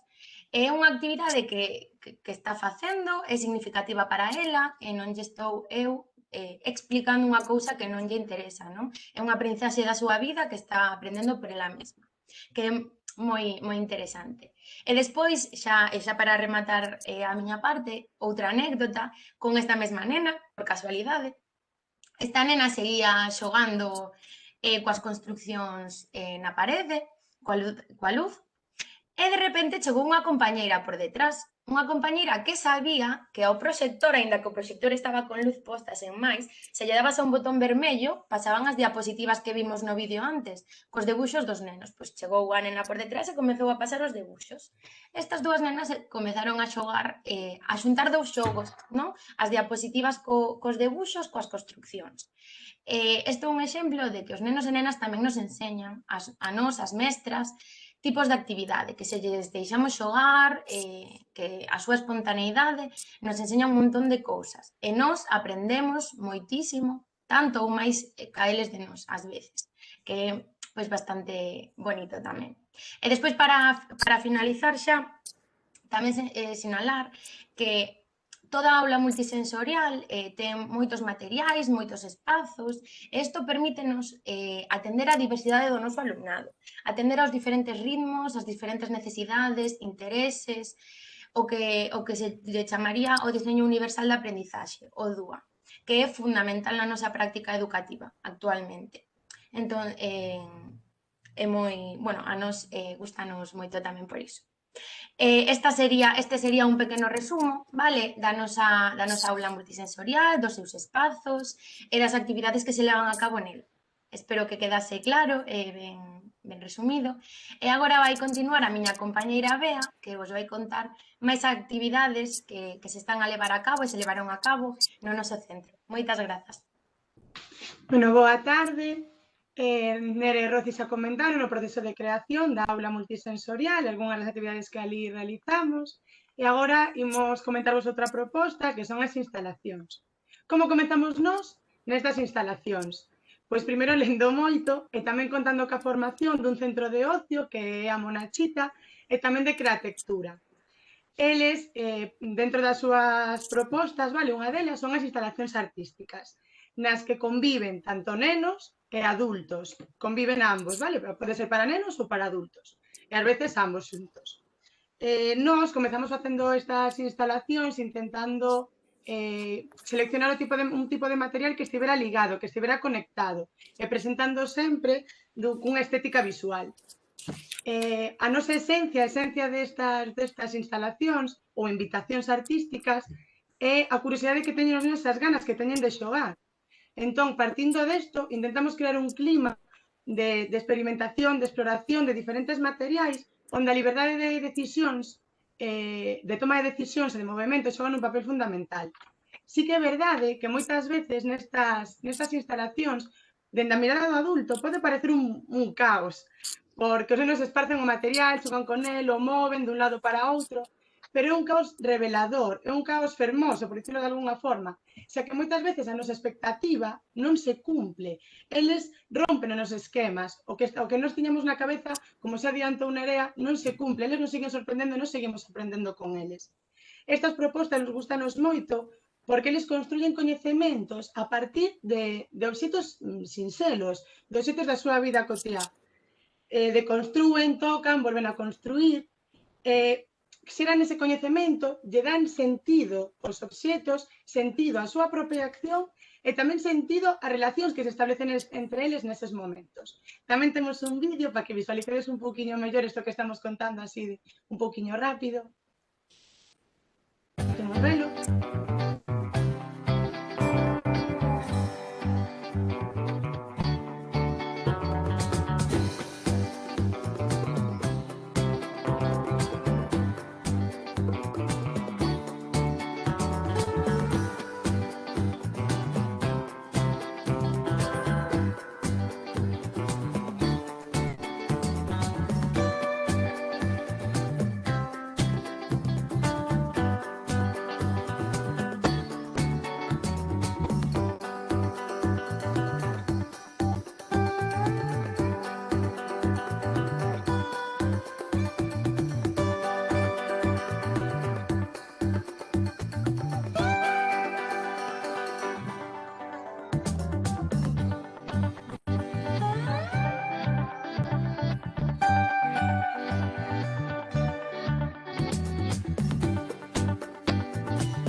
Bueno, aínda que no vídeo non se ve, cando comezamos con estas experiencias nas instalacións, eles lle presentábamos a instalación, entraban na aula e veían a montaxe, entón quedaban un pouco abraiados aí, en plan, que temos que facer? Non sabían. As premisas que lles damos son que teñen que coidar o material, teñen que respetarse a eles mesmos e respetar aos demais, nada máis. Entón eles entran, ven a montaxe, quedan. E sempre hai algún que toma a iniciativa, que comeza a tocar, a mover, a destruir o que está feito, e os demais xa se animan, non? Entón, a actividade como que comeza a fluir, xa colle ritmo, e sí que hai moita diferencia entre as primeiras que fixemos e as seguintes, co mesmo grupo falo, porque eles xa saben o que poden facer, bueno, o que poden facer ao final, o que lles apetezca, non? Querer e poder. Entón, eles chegan ali e xa están moito máis cómodos, moito máis a gustos. Temos que dicir que non sempre estamos presentes, por suposto, pero estamos presentes que eles o notan. Hai conexión. Moitas miradas, por exemplo, que ainda que non teñan ningún objetivo esa mirada, se ve esa conexión. A conexión do adulto con neno ou entre eles mesmos. Estas instalacións, como bichedes, non están feitas na aula multisensorial. Sí que é verdad que a nosa intención é facelas, pero non tivemos oportunidade. Están feitas nas aulas, nos corredores e no patio, como está da imaxe. Non as fiximos na aula multisensorial porque, aínda que todo é bonito, non? E tal, tamén ten a súa parte menos bonita. Nós, cando comezamos con isto, saímos ata na prensa porque o cole entrou nunha obra moi grande de pintado das paredes, na fachada, bueno. Entón, a aula multisensorial tuvo que desfacerse e volverse a crear. A ver, todo isto sacando o lado bo é que cada vez vai a mellor, seguimos transformando e cada vez vai a mellor. Pero bueno, despois veu o confinamento o ano pasado este curso protocolo co coronavirus, que como se adiantou Nere, o uso da aula multisensorial non se fai como se debería facer, non? Pero bueno, estamos sacando o mellor dela. Para iso, igualmente, ainda que non o fixemos todavía, temos moitas ganas e xa temos preparadas unhas teas para tapar esas estanterías que bichedes e focalizar a atención na propia instalación cando fagamos. Bueno, vos preguntaredes, de onde sacan o material? Mónica Corbacho xa deu unha pincelada dun proxecto que se chama Remida, que parte das escolas, bueno, de Italia, non? De Reggio Emilia. É un proxecto cultural que promove unha cultura de reciclaxe e reutilización creativa. Está destinado a centros pequenos, a pequenas organizacións, e o obxectivo é recuperar un material que sobrante, non? Ben por sobreproducción ou por remanentes que non foron vendidos, reorganizalos e ofrecerlo ás escolas. Entón, nós, gustounos moito esta idea, e quisimos facelo tamén. Entón, contamos a comunidade educativa, enviamos unha nota ás familias, contándolle este proxecto, Remide, a nosa intención, pedímoslle que se nos poderían ofrecer algún material en cantidade, do mesmo material, bastante cantidade, para facer as instalacións, e pedímoslle unha mostra, para non acumular material que non fóramos a utilizar, ou, bueno, para organizarnos un pouquiño, xa que ainda que sí que temos armarios para meter o material. Bueno, esa foto é de Italia, non é nosa, por eso o pon aí. Ahora imos ver algún material que sí que nos proporcionaron as familias, para que vexades un pouquiño a liña. Temos tubos de fío, temos elementos da natureza, como poden ser madeiras, de diferentes formas. Aí están, temos tubos de diferentes diámetros, longitudes. Temos caixas de ovos, un montón de caixas de ovos, e sacamos moito partido, a verdade. Temos teas longas, curtas, blancas, estampadas, temos tamén, bueno, veña aí muestrarios de teas, que lles encantan os muestrarios e tocalos. Temos botes de cristal tamén de diferentes tamaños. Temos espumas, estas son longas, estas son espumas de embalar, as pequeniñas, que se hai unha nena nos vídeos, estes son tapóns dos oídos. Temos tamén corchos enteiros e corchos en anaquiños, tamén temos, aí veñen os corchos en anaquiños. Temos arandelas, carozos de millo, bases de plástico, redes de diferentes formas, estas son dunhas patas, dunhas mesas, dunhas sillas, pero bueno, temos tamén de diferentes tamaños e formas. Estos son anaquiños de polispán e chaves. Bueno, este é unha mostra, vale? Temos máis cousiñas, temos tubos tamén, vale? Pero bueno, era por mostrarvos así un pouquiño destes materiais. Bueno, agora Rocío vai vos contar un pouquiño as experiencias dentro da aula, vale? Da aula. Moitas gracias a todos. Hola de novo. Bueno, ahora, antes de rematar, queremos facer fincapé en que, aínda que é moi beneficioso e moi positivo contar cunha aula como a nosa, sí que sabemos que é un pouco complicado a veces por determinadas situacións. Entón, queremos deixar claro que todo isto partiu das aulas, que estivemos máis de un ano traballando en educación multisensorial nas aulas, con diversos tipos de material, da natureza, de refugallo, de pezas soltas. Entón, eso é un vídeo para animarvos a facelo vos nas vosas aulas. Se non podedes facer unha mesa de area grande, podedes coller unha gaveta e enchela de area. O sea, o importante é que o fagamos e que os nenos o disfruten. E agora vou a compartir un vídeo tamén onde se ven unhas poucas actividades que fomos facendo nas propias aulas.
Bueno, este é un pequeno exemplo de moitas cousas que fomos facendo. Quería contarvos como anécdota, ao final do vídeo sale un monigote do conto Le pondremos un bigote de Convel, que nos plantexamos unha actividade que era no retroproxector montar o boneco, e lo montando mentras que íbamos cantando a canción. Entón, que pasou? Estábamos as dúas mestras e non enfocábamos ben, e tiñamos aí problemas co retroproxector, e o que fixemos foi intentar enfocalo. En ese momento que empezamos a mover, o boneco empezouse a desplazar e de repente foi para o teito. Pois a actividade transformouse totalmente. O importante para os nenos era buscar a ver onde estaba e por que se movía. O sea, foi unha actividade que tomou unhas dimensións que non nos esperábamos nin de bromas, o doble de emocionante e o doble de estimulante, e de feito acabamos contando o conto no teito, en vez de na parede que era onde tiñamos pensado. Para que vexades isto tamén, vou vos a poñer un vídeo de outro momento no que a este neno se presenta unha bandexa con certas frutas e se lle dá. E non pensábamos que iba a facer unha composición, que iba a mezclalas, todo ao contrario. El empezou a base que lle demos un pouco para delimitar o espazo que era esa alfombra e empezou a xogar con elas, descubriu que saltaban, que facían son, e estuvo un rato moi largo repetindo esa actividade e desfrutándoa. Unha actividade que nós non tiñamos pensado, pero é que o bonito desta experiencia, deixalos facer a eles, que eles sexan os artífices do seu aprendizaxe. E como dicía unha frase que saiu anteriormente na presentación, que como se aprenden as cousas máis complexas é xogándoas e disfrutándoas. O outro exemplo que teño é este, que é nun momento de volta á calma, a volta do recreo, é para que vexades como nun momento de relaxación tamén se crea un momento de asombro.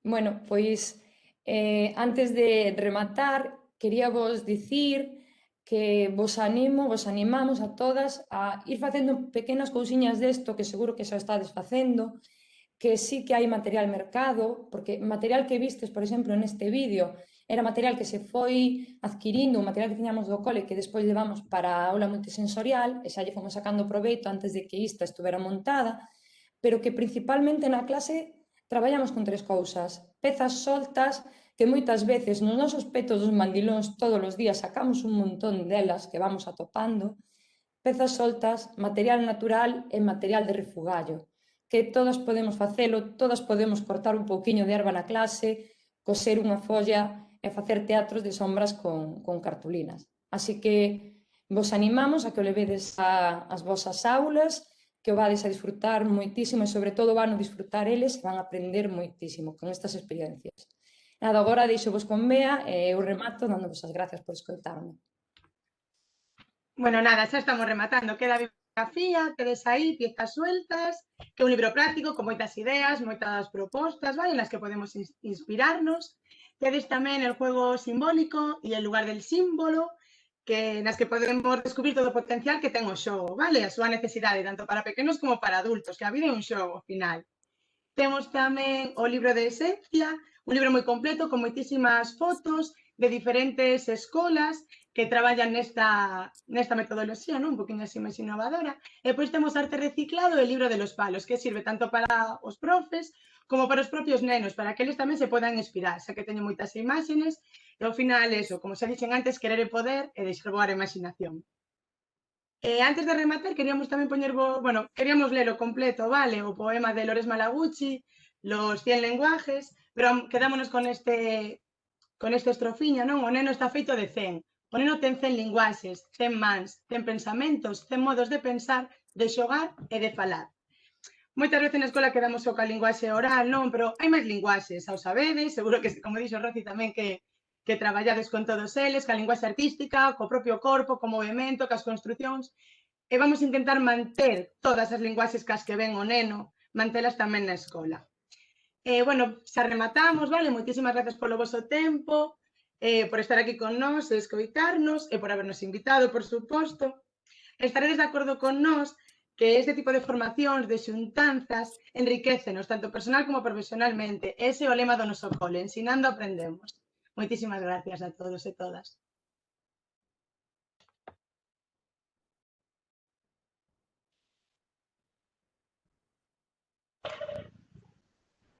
Bueno, moitísimas grazas a vos, Noraboa, parabéns. Teño aquí unha lista de parabéns das participantes polo vosso traballo. Un placer compartir sempre. Non sei se alguén escrita, non teño ninguna pregunta. Non sei se alguén quere facer unha. Temos, nada, 3 minutiños antes da seguinte ponencia. Mirade, vin aí no chat alguén que poña que se lle chamaban xogo heurístico. Claro que é xogo heurístico, que pasa que é presentado de outra forma. Ao final o xogo heurístico é interactuar cos materiais e nos o presentamos así. Nada, ao final é terminoloxía, vale? Pero bueno, que sí que é verdade, que teñen razón. Claro, eu quería decir que como nós somos un centro de 0-3, utilizamos eses materiais no xogo heurístico e imos engadindo elementos según a estación. A parte dos elementos como as hueveras, bueno, o que pode haber todo o ano. Sí, está genial, está genial. Sí, só vin agora cando abrín o chat e dixen, vamos comentalo porque sí que é verdade.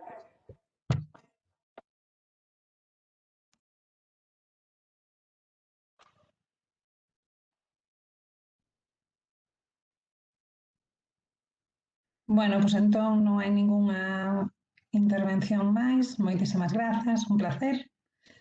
E xa anda por aí Ana e os seguintes, a última ponencia xa do día. E nada, xa nos vemos noutra ocasión, esperemos, presencial. Moitas grazas. Ata logo. Ata logo.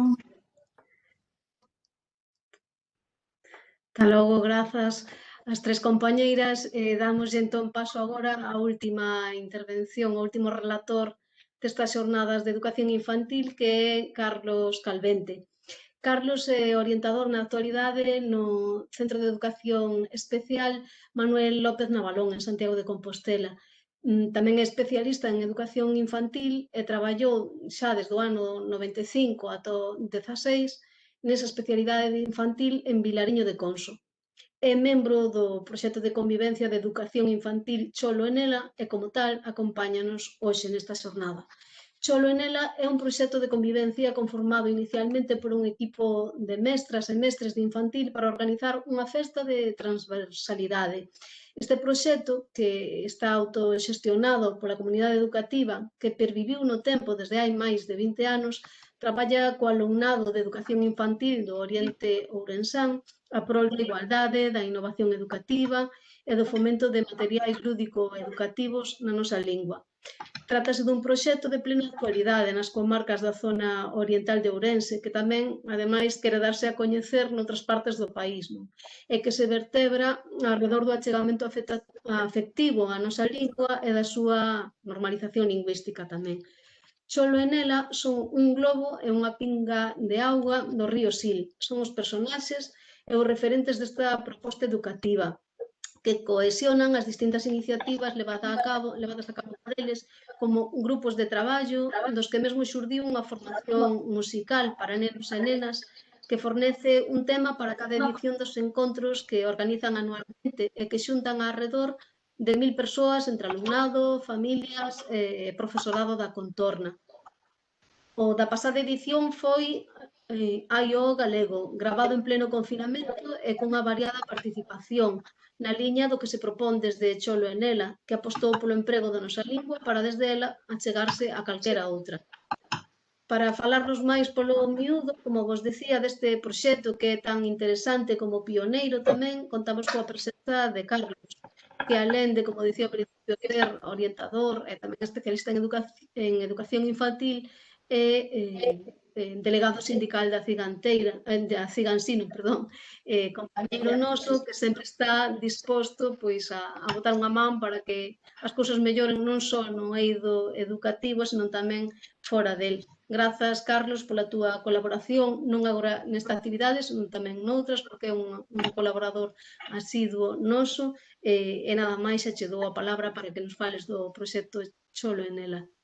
Decir tamén, así a modo de piada, pero bueno, dicir que Carlos acaba de recibir a vacina agora mesmo, entón agradecemoslle tamén o esforzo de vir correndo para participar nestas xornadas, porque se ben é certo que tiñamos, como decía Ana ao principio, a lousa enriba de que funcionen as cousas técnicamente, temos outra non menos pesada que a das vacinas que nos están poñendo os profesores e profesoras neste momento. Veña, grazas, Carlos, e moitos ánimos. Ola, boa tarde a todas, a todos. Non sei se me oides ben porque teño o ordenador un pouco petado, entón vou intentar non subir non vou compartir a presentación por se me peta e todo, vale? En cuanto, vos supoño que podedes mirar tamén en internet, e claro, se poñedes agora mesmo no buscador Cholo en ela, Cholo como Cholo Simeone, sempre decimos así a piada, en ela como Canela, pero sin o K, pois veredes múltiples entradas, un canal propio de YouTube que se chama Cholo en ela Convivencia, e sobre todo de cara á cuestión máis método, de usos e recursos, temos un WordPress que vamos actualizando cando vamos podendo facelo, e que se chama Convivencia Cholo en ela wordpress.com. Entón, mentre eu vou falando, isto era a primeira... Vou intentar a ver se non se me peta, Ana e compañeros, intentar compartir o escritorio, e se me vai ben, pois os poño a presentación. Qual é a idea originaria nosa? A idea originaria nosa é unha cuestión moi sinxela que nos plantexamos no ano 1997, xa choveu un pouco, non? E no ano 1997 a infantil, digamos, estaba casi recén nacida ou recén nada no sistema educativo español, no sistema educativo galego igual, comenzara nos anos 90, calopse, non? E claro, os profes de infantil que estábamos aprobando a oposición daquela, tiñamos o problema de pelexarnos con todo un claustro categorial e casi propedéutico que era os de infantil só valen para limpar mocos, e pouco máis. Os de infantil non van os e as, perdoade, intentarei empregar as e os indistintamente por aí. Os de infantil só valen, como decía, para limpar mocos. Os de infantil non van nunca a excursión, porque quen vai levar eses cativiños e cativiñas por aí, non vayas a mancarse, non sei se o demo. E, contrariamente, tiñamos toda a cuestión de o que nos decía tamén a LOCSE recén estrenada no 90, que era que a educación infantil era para sair, era experiencial, era activa, era participativa e era un pouco abrirse á vida, non? Entón, daquela, en un curso de intercambio de experiencias de educación infantil no ano 97, surdiu a idea de facer unha concentración, unha excursión, pero, claro, con todo o medo que nos metían os directores daquela no corpo, era, claro, e onde levamos os nenos e as nenas, non se vayan a mancar, como ten que ser a viaxe, que problemas podemos atoparnos, pero é que para nenos non encontramos unha cuestión clara. Pois daquela estaba moi de moda o que se chamaba a investigación da nación, e dixemos, vamos a crear un proxecto baseado na resolución dun problema, e vamos a crear as actividades dende a propia titoría, dende un grupo de titorías, e vamos a intentar implicar as familias. Isto, hoxe, son 25 anos despois, ou 24 anos despois, sona un pouco mellor, hai xente que o está facendo, ou estamos facendo en casi todos os coles. Eu a experiencia que teño é que en moitos coles aínda non está extendido e quizás sería o máis desexable, non? Implicar as familias na educación das crianzas. E nos daquela pues, tiramos un pouco a piscina con esta idea e empezamos a conformar. E dixemos, bueno, vamos a crear un día de excursión. Cando poñemos esa excursión? Pois poñemos esa excursión no cabo da primavera. No cabo da primavera era maio, despois das letras galegas, sobre todo por buscar pues un pouco a idea de ter unha boa climatoloxía. Era o principio básico, non? Dixemos, bueno, onde participamos? Pues vamos a intentarlo facelo primeiro pues, en unha vila grande. A primeira vez foi no Julio Gurriarán, no Barco de Valdeorras.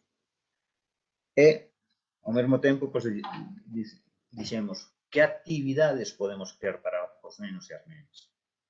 E en esa línea de traballo, pues, empezamos a decir, bueno, vamos a crear 4 ou 5 áreas de actividades distintas. As actividades distintas que empezamos a crear foron pois xogos moi acaídos, é verdade, para a educación infantil, pero tamén para a educación primaria, secundaria, a todo mundo nos encanta xogar, é un motor de aprendizaxe, non? Vamos a crear un área de lingüística, de contacontos, de contar contos da zona, de recuperación etnográfica.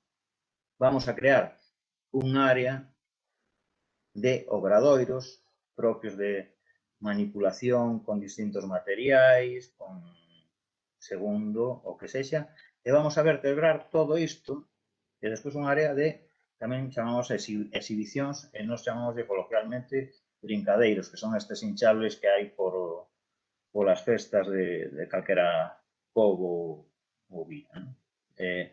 Claro, daquela, no ano 97, non é o mesmo que chegara un brincadeiro ao Barco de Valdeorras, que probablemente chegaban sempre, que chegaran a Vilariño de Conso ou a Viana do Bolo. E isto era pues, unha cuestión interesante tamén.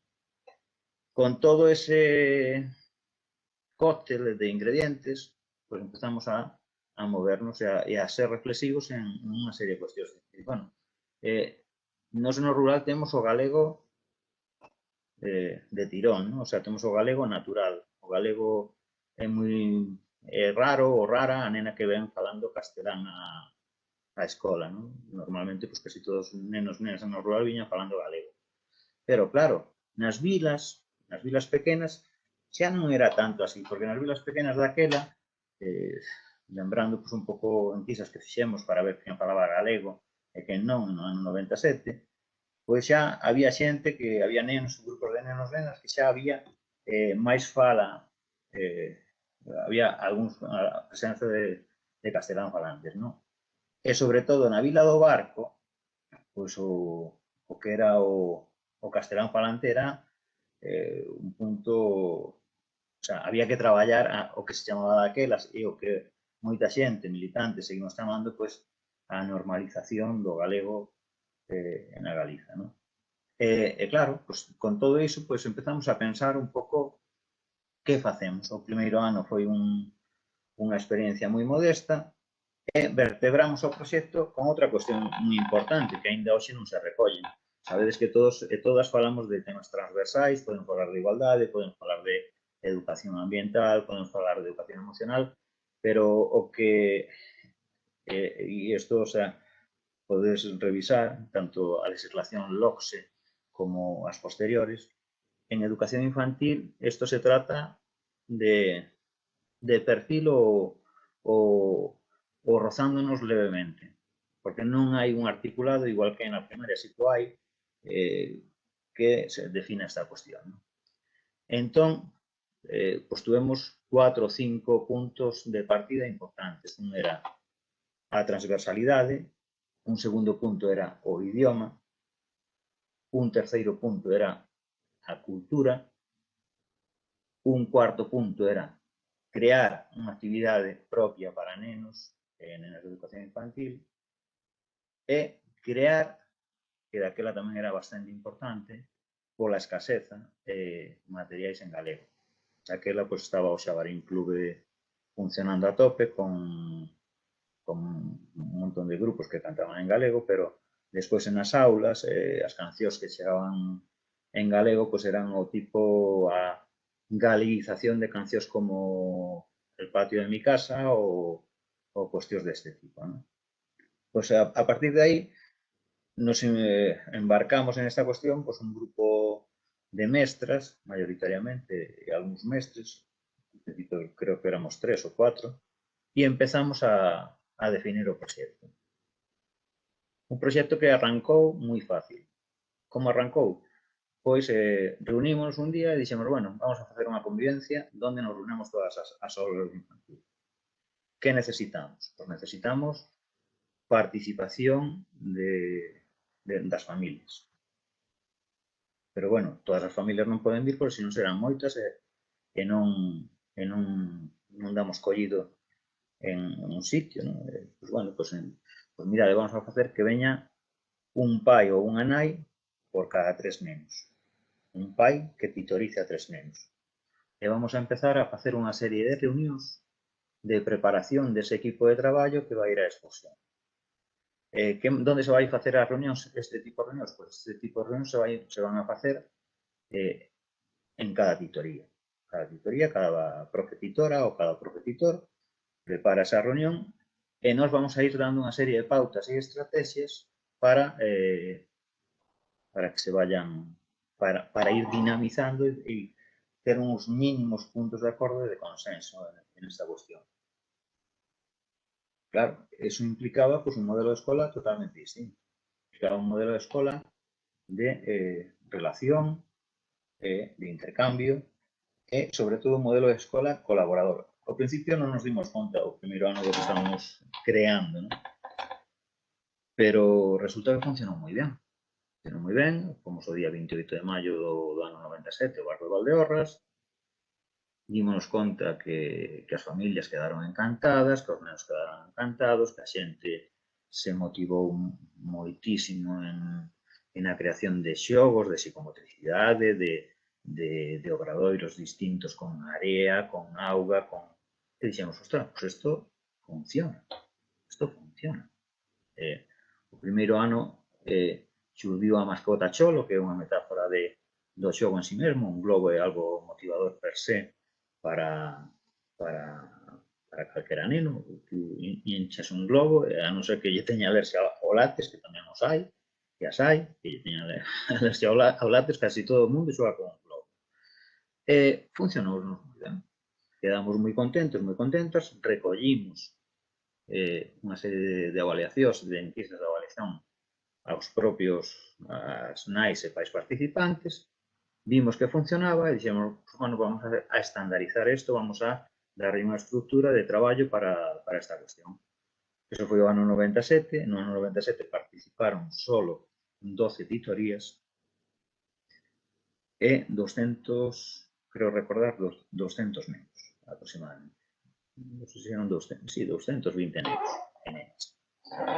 O ano seguinte, pois, xa pensando un pouco na elaboración de memorias, que isto estaba vinculado ao primeiro ano non, pero o segundo ano xa estuvo vinculado á creación de seminarios permanentes dos centros de profesores. Antes se chamaban CEFORES, antes de CEFORES, CEFOCOS, e agora aquí na zona de Compostela pois chamase CAPI e Centros de Formación e Recursos, se chaman agora, non? CEFORES. Pois aí creamos unha serie de seminarios permanentes, creamos 2 en concreto, para deseñar esos xogos, esas exhibicións, esas actividades que íbamos a poñer en marcha. Entón, a segunda unidade, o segundo proxecto de encontros que fixemos foi no curso 98-99 e aí xurde Nela. Nela, daquela démonos conta do que os acabo de comentar de infantil a transversalidade se tocaba, pero non, o sea, sí, pero non sabíamos como. Realmente, pois, basándote en modelos como o Gardner ou calquera outro, as inteligencias múltiples, toda a cuestión do traballo transversal, o desenvolvemento emocional máis importante que se produce na vida é a partir no 0-6, na nosa etapa. E isto hai que poñerlo en valor, é dicir, bueno, pois temos que poñer en valor que o tema transversal debe ser un motor da educación infantil. E claro, Pois a partir de aí, pois dixemos, bueno, nós temos unha mascota, daquela chamamos de mascota a Cholo, vamos a crear unha mascota pois que contemple o masculino e o femenino, daquela só pensábamos en esa línea, pois un día por esta poderíamos incorporar outros personaxes.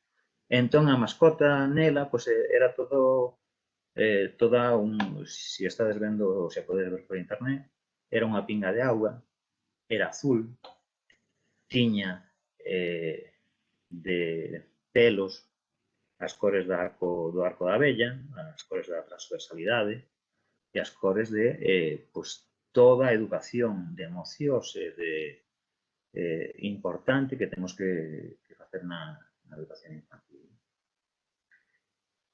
Claro, nos o primeiro ano realmente creamos 4 ou 5 fichas de materiais, non nos deu tempo máis.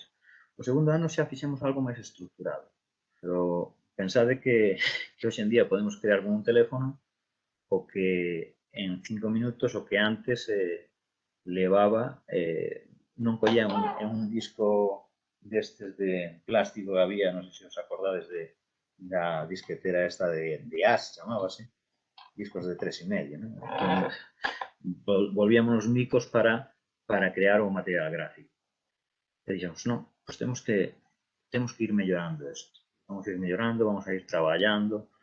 Naquel momento nos centramos sobre todo na transversalidade que xurdiu nela como personaxe diferente e que iban a ir xogando por distintos espacios. O tándem Cholo nela impactou moito nos nenos.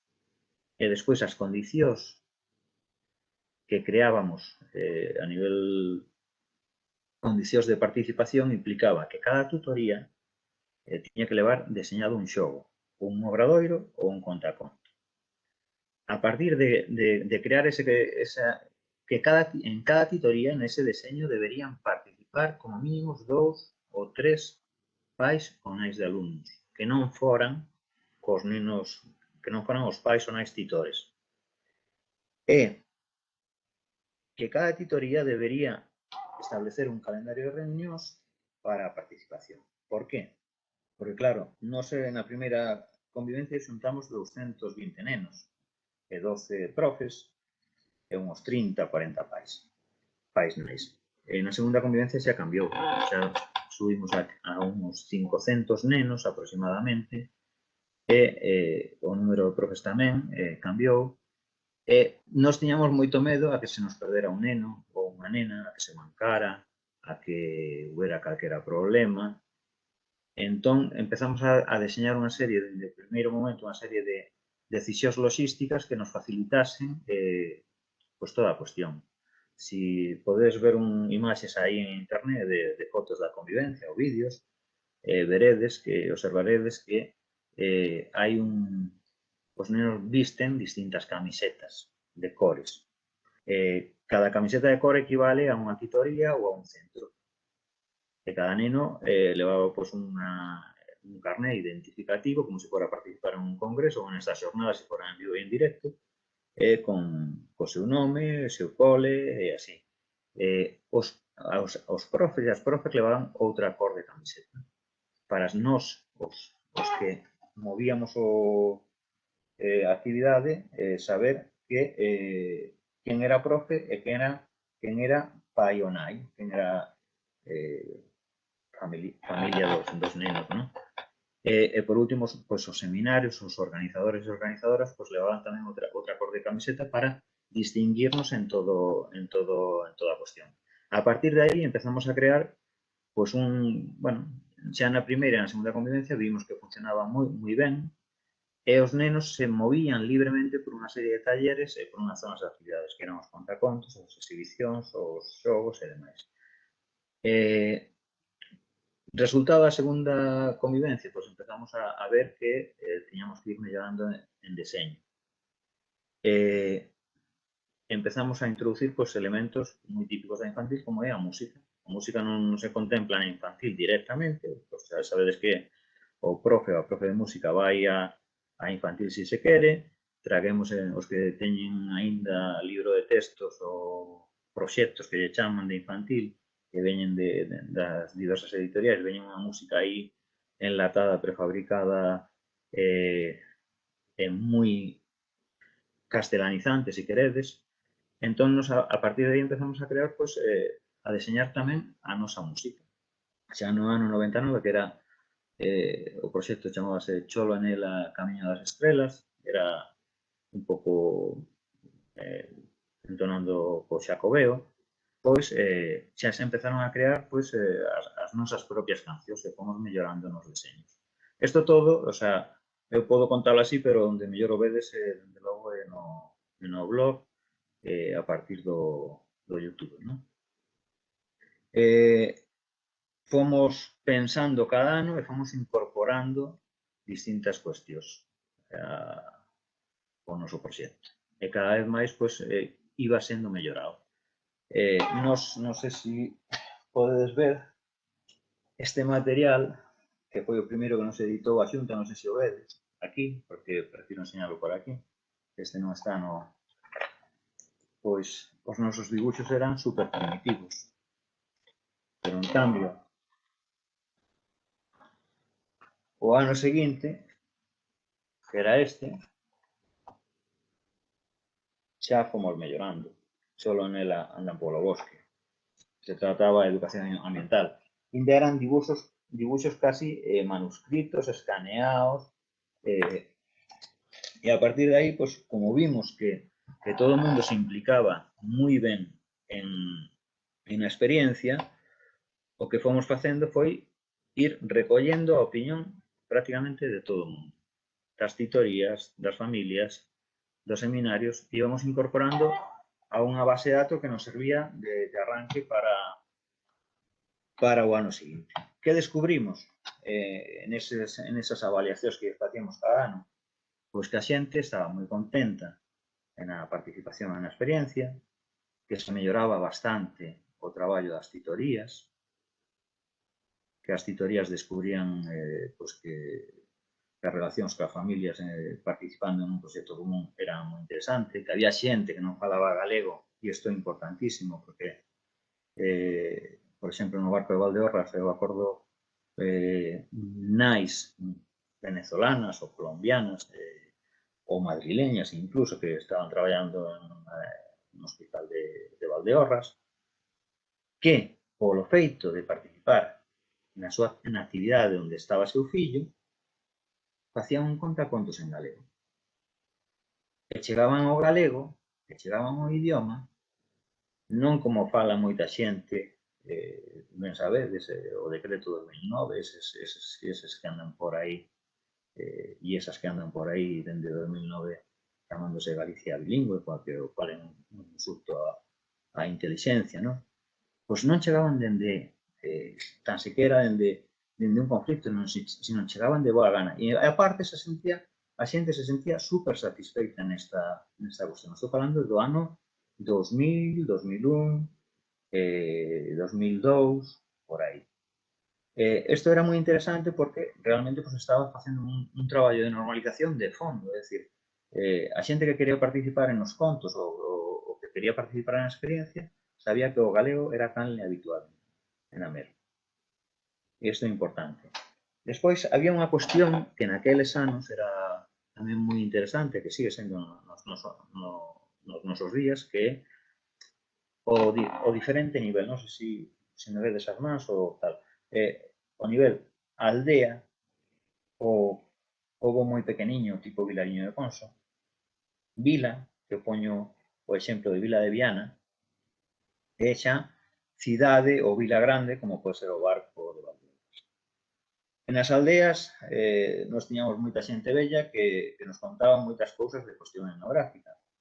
Na vila se perdía un pouco, e xa na cidade se perdía moito máis.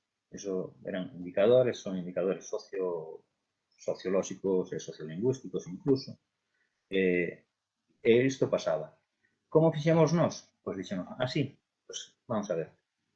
A convivencia ten que ser cada ano en unha localidade distinta. Como decían os resentidos, como ben dicían os resentidos, en un sitio distinto. Por que?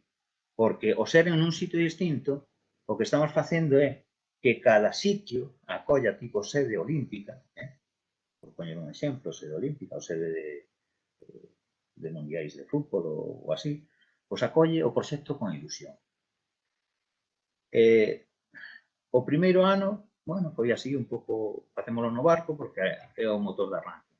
O segundo ano xa había distintos candidatos que decían, profes que decían, non, é que o DIRE ou a DIRE e o equipo de ciclo infantil quere leválo ao meu centro. O segundo ano pois, foi no Bolo.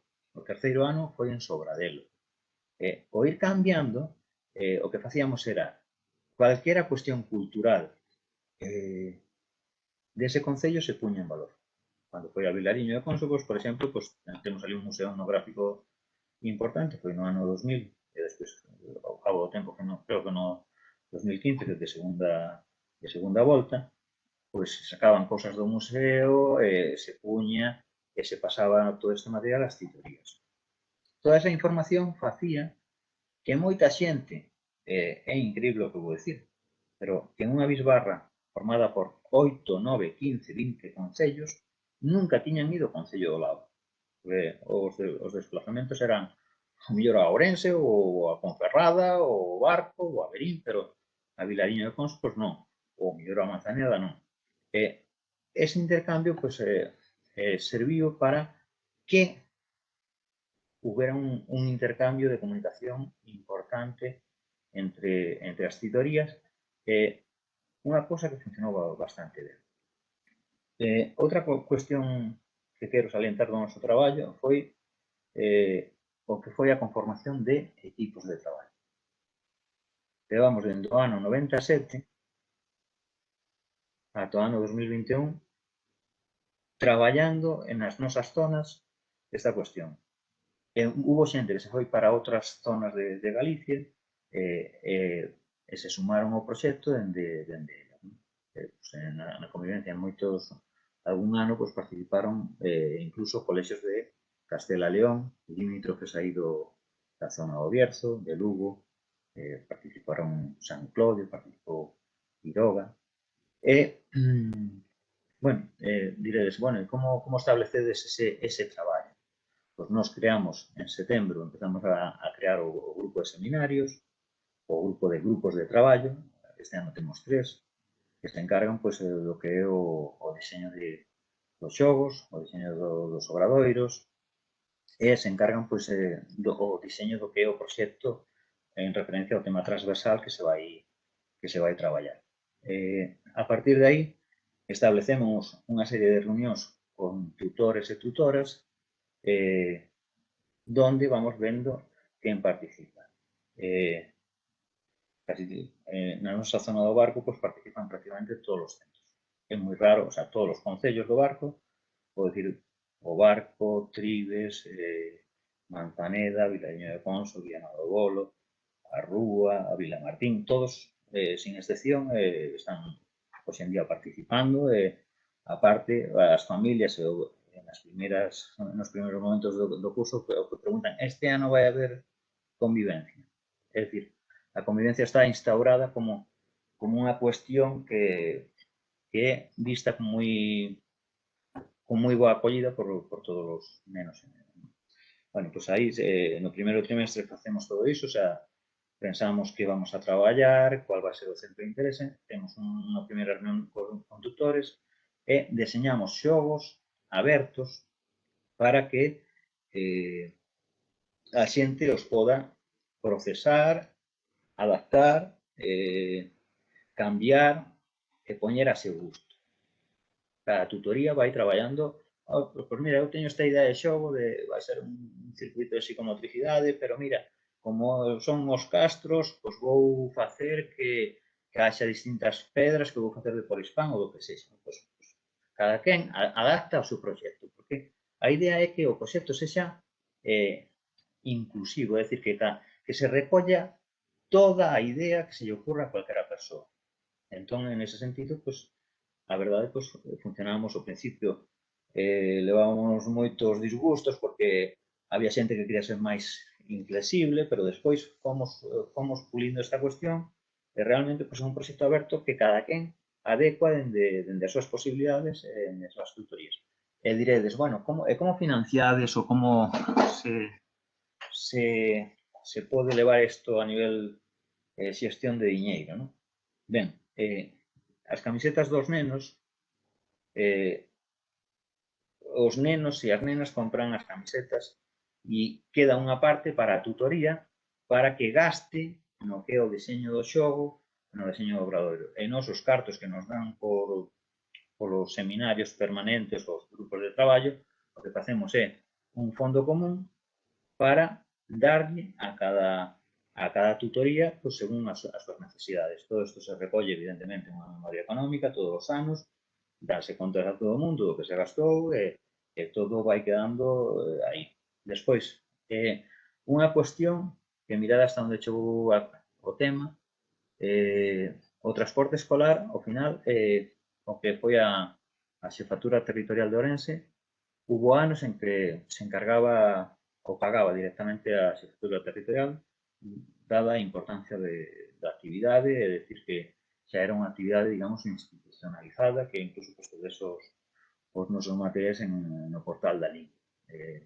Portal da lingua na Secretaría Xeral, están os materiais da convivencia. En ese sentido, pues bueno, logramos que dende a base, funcionando autónomamente, se recoñecera o traballo dos mestres e das mestras, non? Que a mí é o que máis quero salientar en esta cuestión. Realmente temos unha necesidade de reflexión na praxe, na práctica educativa, pero sobre todo temos unha necesidade perentoria de crear e artellar traballos en equipos. Os equipos, igual que nos inicios decíamos que a nosa convivencia de educación infantil, a educación infantil non se cingue ao valado dun colexio, ten que estar fora, pois realmente os equipos de traballo deben ser en rede. É dicir, pensar unha cuestión. A formación que temos, non digo a da SPG, porque está Ana por aí, e está aquí a compañera tamén da SPG, non digo esta, sino digo a formación que temos a nivel institucional cada vez máis está sendo máis individualista. Se propicia o individualismo na formación. E nós temos que ir a outra cuestión. Temos que ir a formación de equipos de traballos autónomos. O sea, porque os docentes e as docentes podemos dar moito de nós e podemos crear da nada. Eu estou contando unha experiencia que xurdiu dun problema. Os nenos de infantil non cole non tiñan pasta para ir de excursión a unha actividade para nenos de infantil. Ese foi o noso problema. Que levamos 25 anos. Pero grazas a que? Grazas a traballo en equipo. Saber activar traballo en equipo. E nos 25 anos estes pasamos de cantar viva la gente a o ano pasado, pois, crear, que Ana dixo aí o galego, ou aí o galego foi o ano anterior. O ano pasado creamos, en pleno confinamento, COVID que te vin. E creámoslo, cada un dende a nosa casa, incluso chamando a xente, a familias que son nenos que teñen nenos en la convivencia infantil, decir, oye, queres colaborar? Nenos e nenas que pasaron pola convivencia infantil hai 10 anos, oye, queres colaborar? Sí, eu toco, eu non sei que, eu non canto. Que foi un vídeo colaborativo donde incluso hai nenas de compañeiras da CIGA Ensino de Compostela. En ese sentido, pues é algo que é gracias ao traballo colaborador e ao traballo en rede. Unha cuestión importante é tamén, aí espero que se tedes tempo e os interesa a cuestión, miredes esta, perdoade que me dea un pouco a volta, pero quero que miredes estas dúas unidades. Esta se chama Cholo en ela en igualdade. Ano 2007, está no WordPress, ten unha canción, Nos en igualdade, no ano 2007, estamos en 2021, pasaron, se non me equivoco, 14 anos, pues estamos falando da construción de xéneros na línea de Marina Subirá ou Cristina Brullet ou outras tantas pedagogas importantes que que non se nos fala, o sea, dende a Xunta, pois isto está feito no ano 2007. E esta outra, que quero tamén que tedes aí o material todo, Cholo Nela, Descubrindo lendas, que do ano 2008, non sei se a vedes por aí. Entonces, en estas se fixe unha construcción etnográfica, un traballo de investigación etnográfico polos propios nenos e nenas de educación infantil de todas as bisbarras, porque en 2008 tiñamos dúas zonas de actividades. Unha estaba con sede en Verín, que abranguía toda a zona de Agudiña ata Ourense prácticamente, os Blancos, Raíz de Veiga, Xinzo de Limia, Verín, Paledro, todos estes concellos participaban aí e buscaron unha cuestión etnográfica que tedes aí as láminas no WordPress para velas. Ese traballo foi un traballo increíble, non? Para min foi un dos millores traballos que fixemos a nivel equipo. Por qué? Porque integramos o que era fotografía con... Bueno, eso é unha tendencia nosa a facelo, pero o que era fotografía das lendas, dos lugares das lendas reais con debuxo tipo... debuxo animado, non? Debuxo tipo... como... Bueno, pues como están aquí Cholo e Nela, non? Vedes? Ese dibuixo, pues, non sei se o teño por aquí, creo que sí. Me lo contamos de ahora. Esas láminas, pues, estaban situadas as lendas nos sitios reais. E aí, xa en 2008, empezamos a crear, pues, o que eran, o que se chamaba daquela, se chamaban web, pues, que eran páxinas web de información de cada lenda, e integrando. Ese traballo foi bastante bo. Pero a partir, o sea, a cuestión en estes 25 anos a nivel de diseño de materiais evolucionamos grandemente, porque establecimos xa un estándar, temos un diseñador propio do ano 2004, creo recordar, ou 2005, que é o que estabilizou pues, o diseño de Cholo e Nela.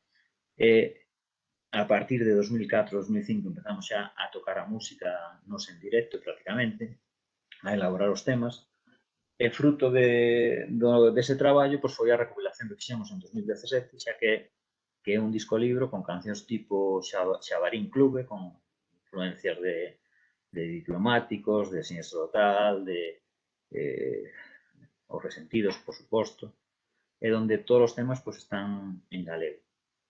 Moitos deses temas serviron para introducir en o deserto que nos tinguiu o señor Feijóo de 2009 no que é a cuestión na creación de materiais en galego para público infantil, pois se introduciron cancións que hoxe en día se cantan en casi todas as escolas da zona de influencia da comunidade infantil. E o que vos decía, eu quero, non vou falar 5 ou 10 minutos máis, non moito máis, o que vos decía da importancia dos equipos de traballo. A convivencia de infantil Cholo e Nela está concebida para levarse a calquera sitio donde profes de infantil queran ter unha actividade de convivencia. É dicir, nós temos os recursos para pasar a cualquera zona e a nosa ilusión sería estendelo por todo o país. É dicir, que hubiera convivencias a nivel Santiago, ou a nivel Coruña, a nivel Pontevedra, a nivel Ourense, por todos os sitios. Solo se precisa un grupo de xente que quera implicarse no proxecto dende a educación infantil, entendendo que a educación infantil pues, é unha comunicación constante cas familias, evidentemente, e que é un exercicio que este é un outro piar importante da nosa actividade de titoría unha escola ten que ser pues, de calidade, que emprego galego, evidentemente, pues, aberta pues, a todos os principios que foron os que xeneraron o proxecto neste mesmo, ¿no? Que transversalidade, todos os principios que se establecían en a LOCSE de actividade, experiencia, etcétera, xogo, todo iso.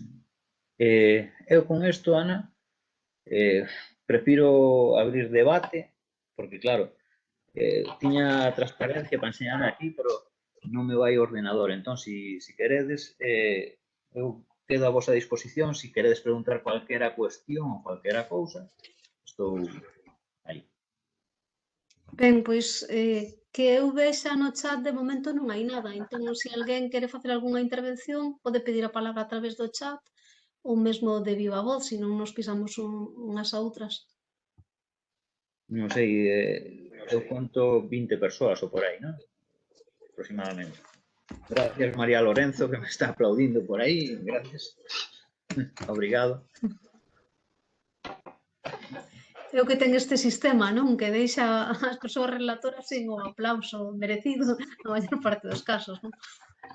Eu non sei se queredes preguntar cualquera cousa ou se queredes que incida en algunha cuestión ou...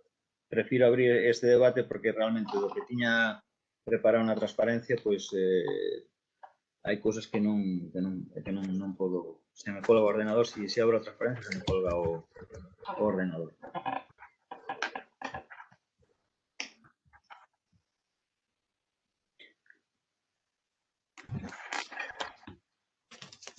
Estes 2 anos tamén, como vexo que non fala a ninguén, pois conto, realmente pois está ocasionando un parón que estamos intentando suplilo con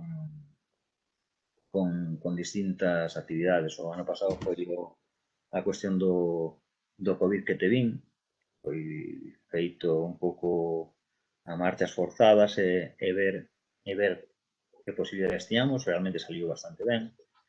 En nos últimos anos, dende 2018, a canción que citaba Ana, que era unha versión dos Ramones, aí o galego, galego,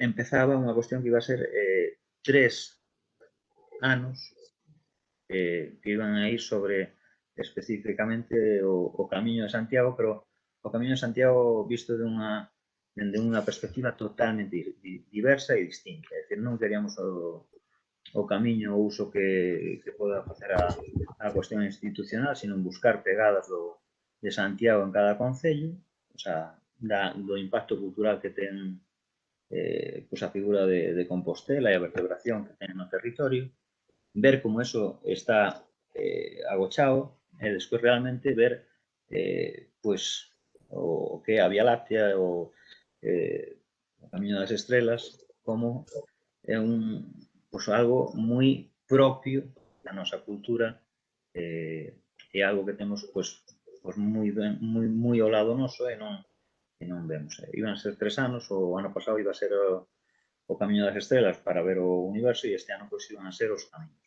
Claro, estamos en stand-by polo bicho este do que me acabo de poñer a vacuna. Realmente me empeza a temblar o brazo, estou me preocupando. Non é broma, non pasa nada. Non pasa nada. Entón, pois, bueno, cualquera cousa, aquí estou. Alguna pregunta? Entre tanto, e se non hai máis preguntas, dicirche que polo chat, pois iso, están chegando múltiples agradecementos e parabéns e felicitacións pola iniciativa, no que se destaca algunha persoa que ten moito camiño por andar aínda. Sí, pero o tema do camiño, gracias por esa aportación, porque é importante.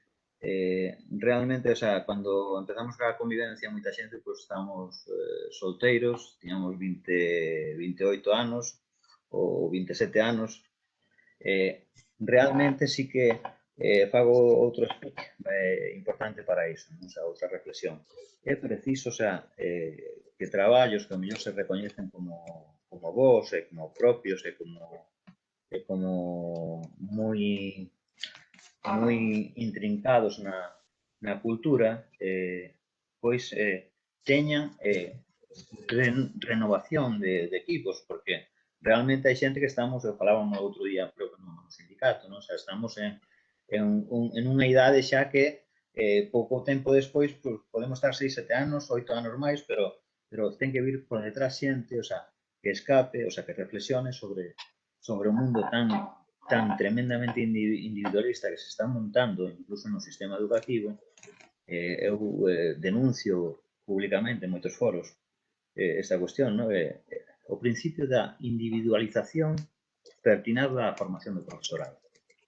Dadevos conta que os PFPP que nos centros xa facemos os cursos por ordenador, proba e dalle, se non che salen o curso de igualdade, o curso de igualdade que é un cachondeo, con perdón a palabra, dadeslle o cursinho de igualdade e valores, daslle, son preguntas múltiples, se non é A é a B, se non é a C, e se non é a D.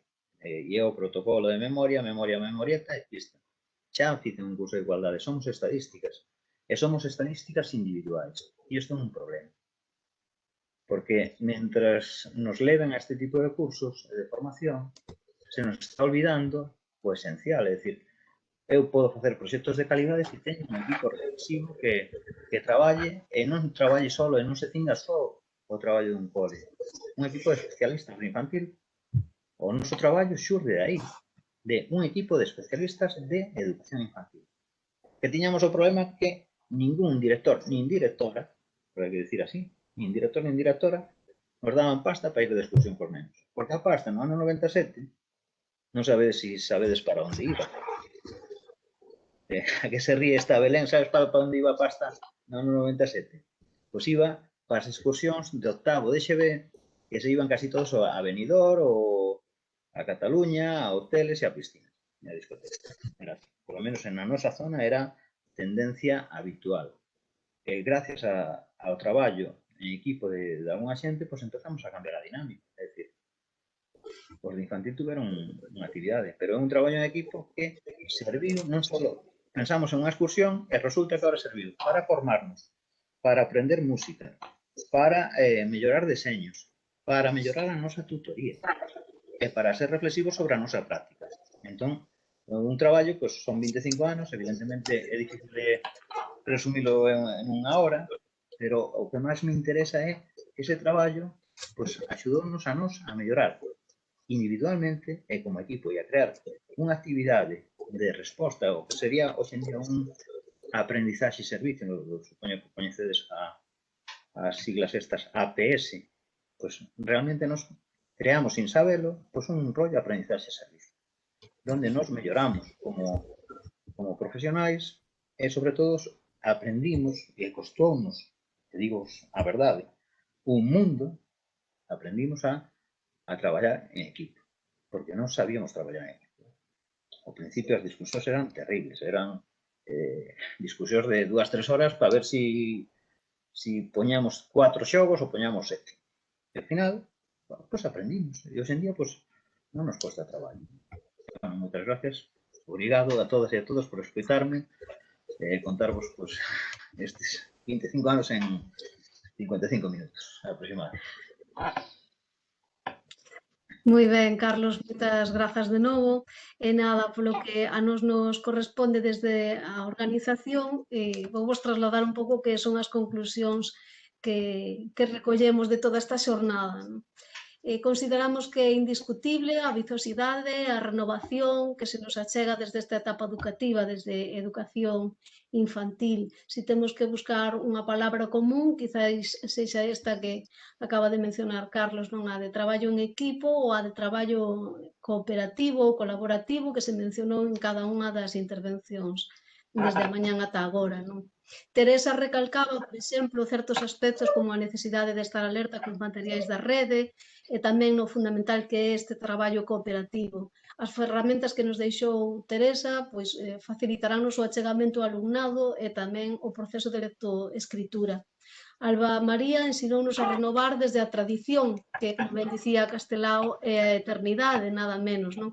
O seu proxecto Regueifa Miúda, que xorde de ensinar para regueifar a quen aínda non sabe nen escribir, baseábase nos piares do movimento, da música e dos debuxos. Desde a organización apostamos sempre por un ensino creativo desde todas as materias, non? De aí a proposta de renovación pedagóxica de Mónica Carballo sobre a aprendizaxe das matemáticas, tendo en conta a liberdade, o xogo libre, o prazer como oportunidades para que o alumnado se sinta protagonista da aprendizaxe desde o acompañamento de quen ensina. Nerea, Rocío e Beatriz explicaronnos como é unha aula multisensorial desde as mesas de area ou as de luz e fomos vendo como esta aula dá pé a unha interesante transformación educativa baseada na libre circulación do alumnado, no papel acompañante da persoa docente, outro aspecto no que tamén se insistiu ao longo de toda esta xornada. Buliu o tempo mentre nos presentaban a súa aula Bule Bule. Carlos acabanos de explicar este proxecto normalizador e colaborativo dos pioneiros Cholo e Nela e insistiu, como acabamos de escoitar, no traballo en equipo. Mesmo nos fixo un chamamento á propia organización que teremos en conta, Carlos, para próximas edicións de actividades. Respecto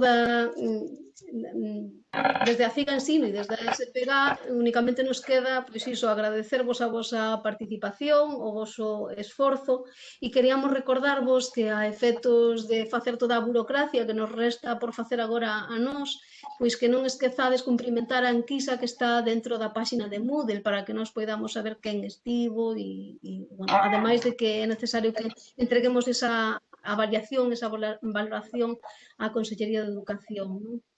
Pois nada, que empezamos vos ao próximo ano, no que esperamos que poidamos vernos xa físicamente. E máis nada pola nosa parte. Moi boa tarde e grazas de novo.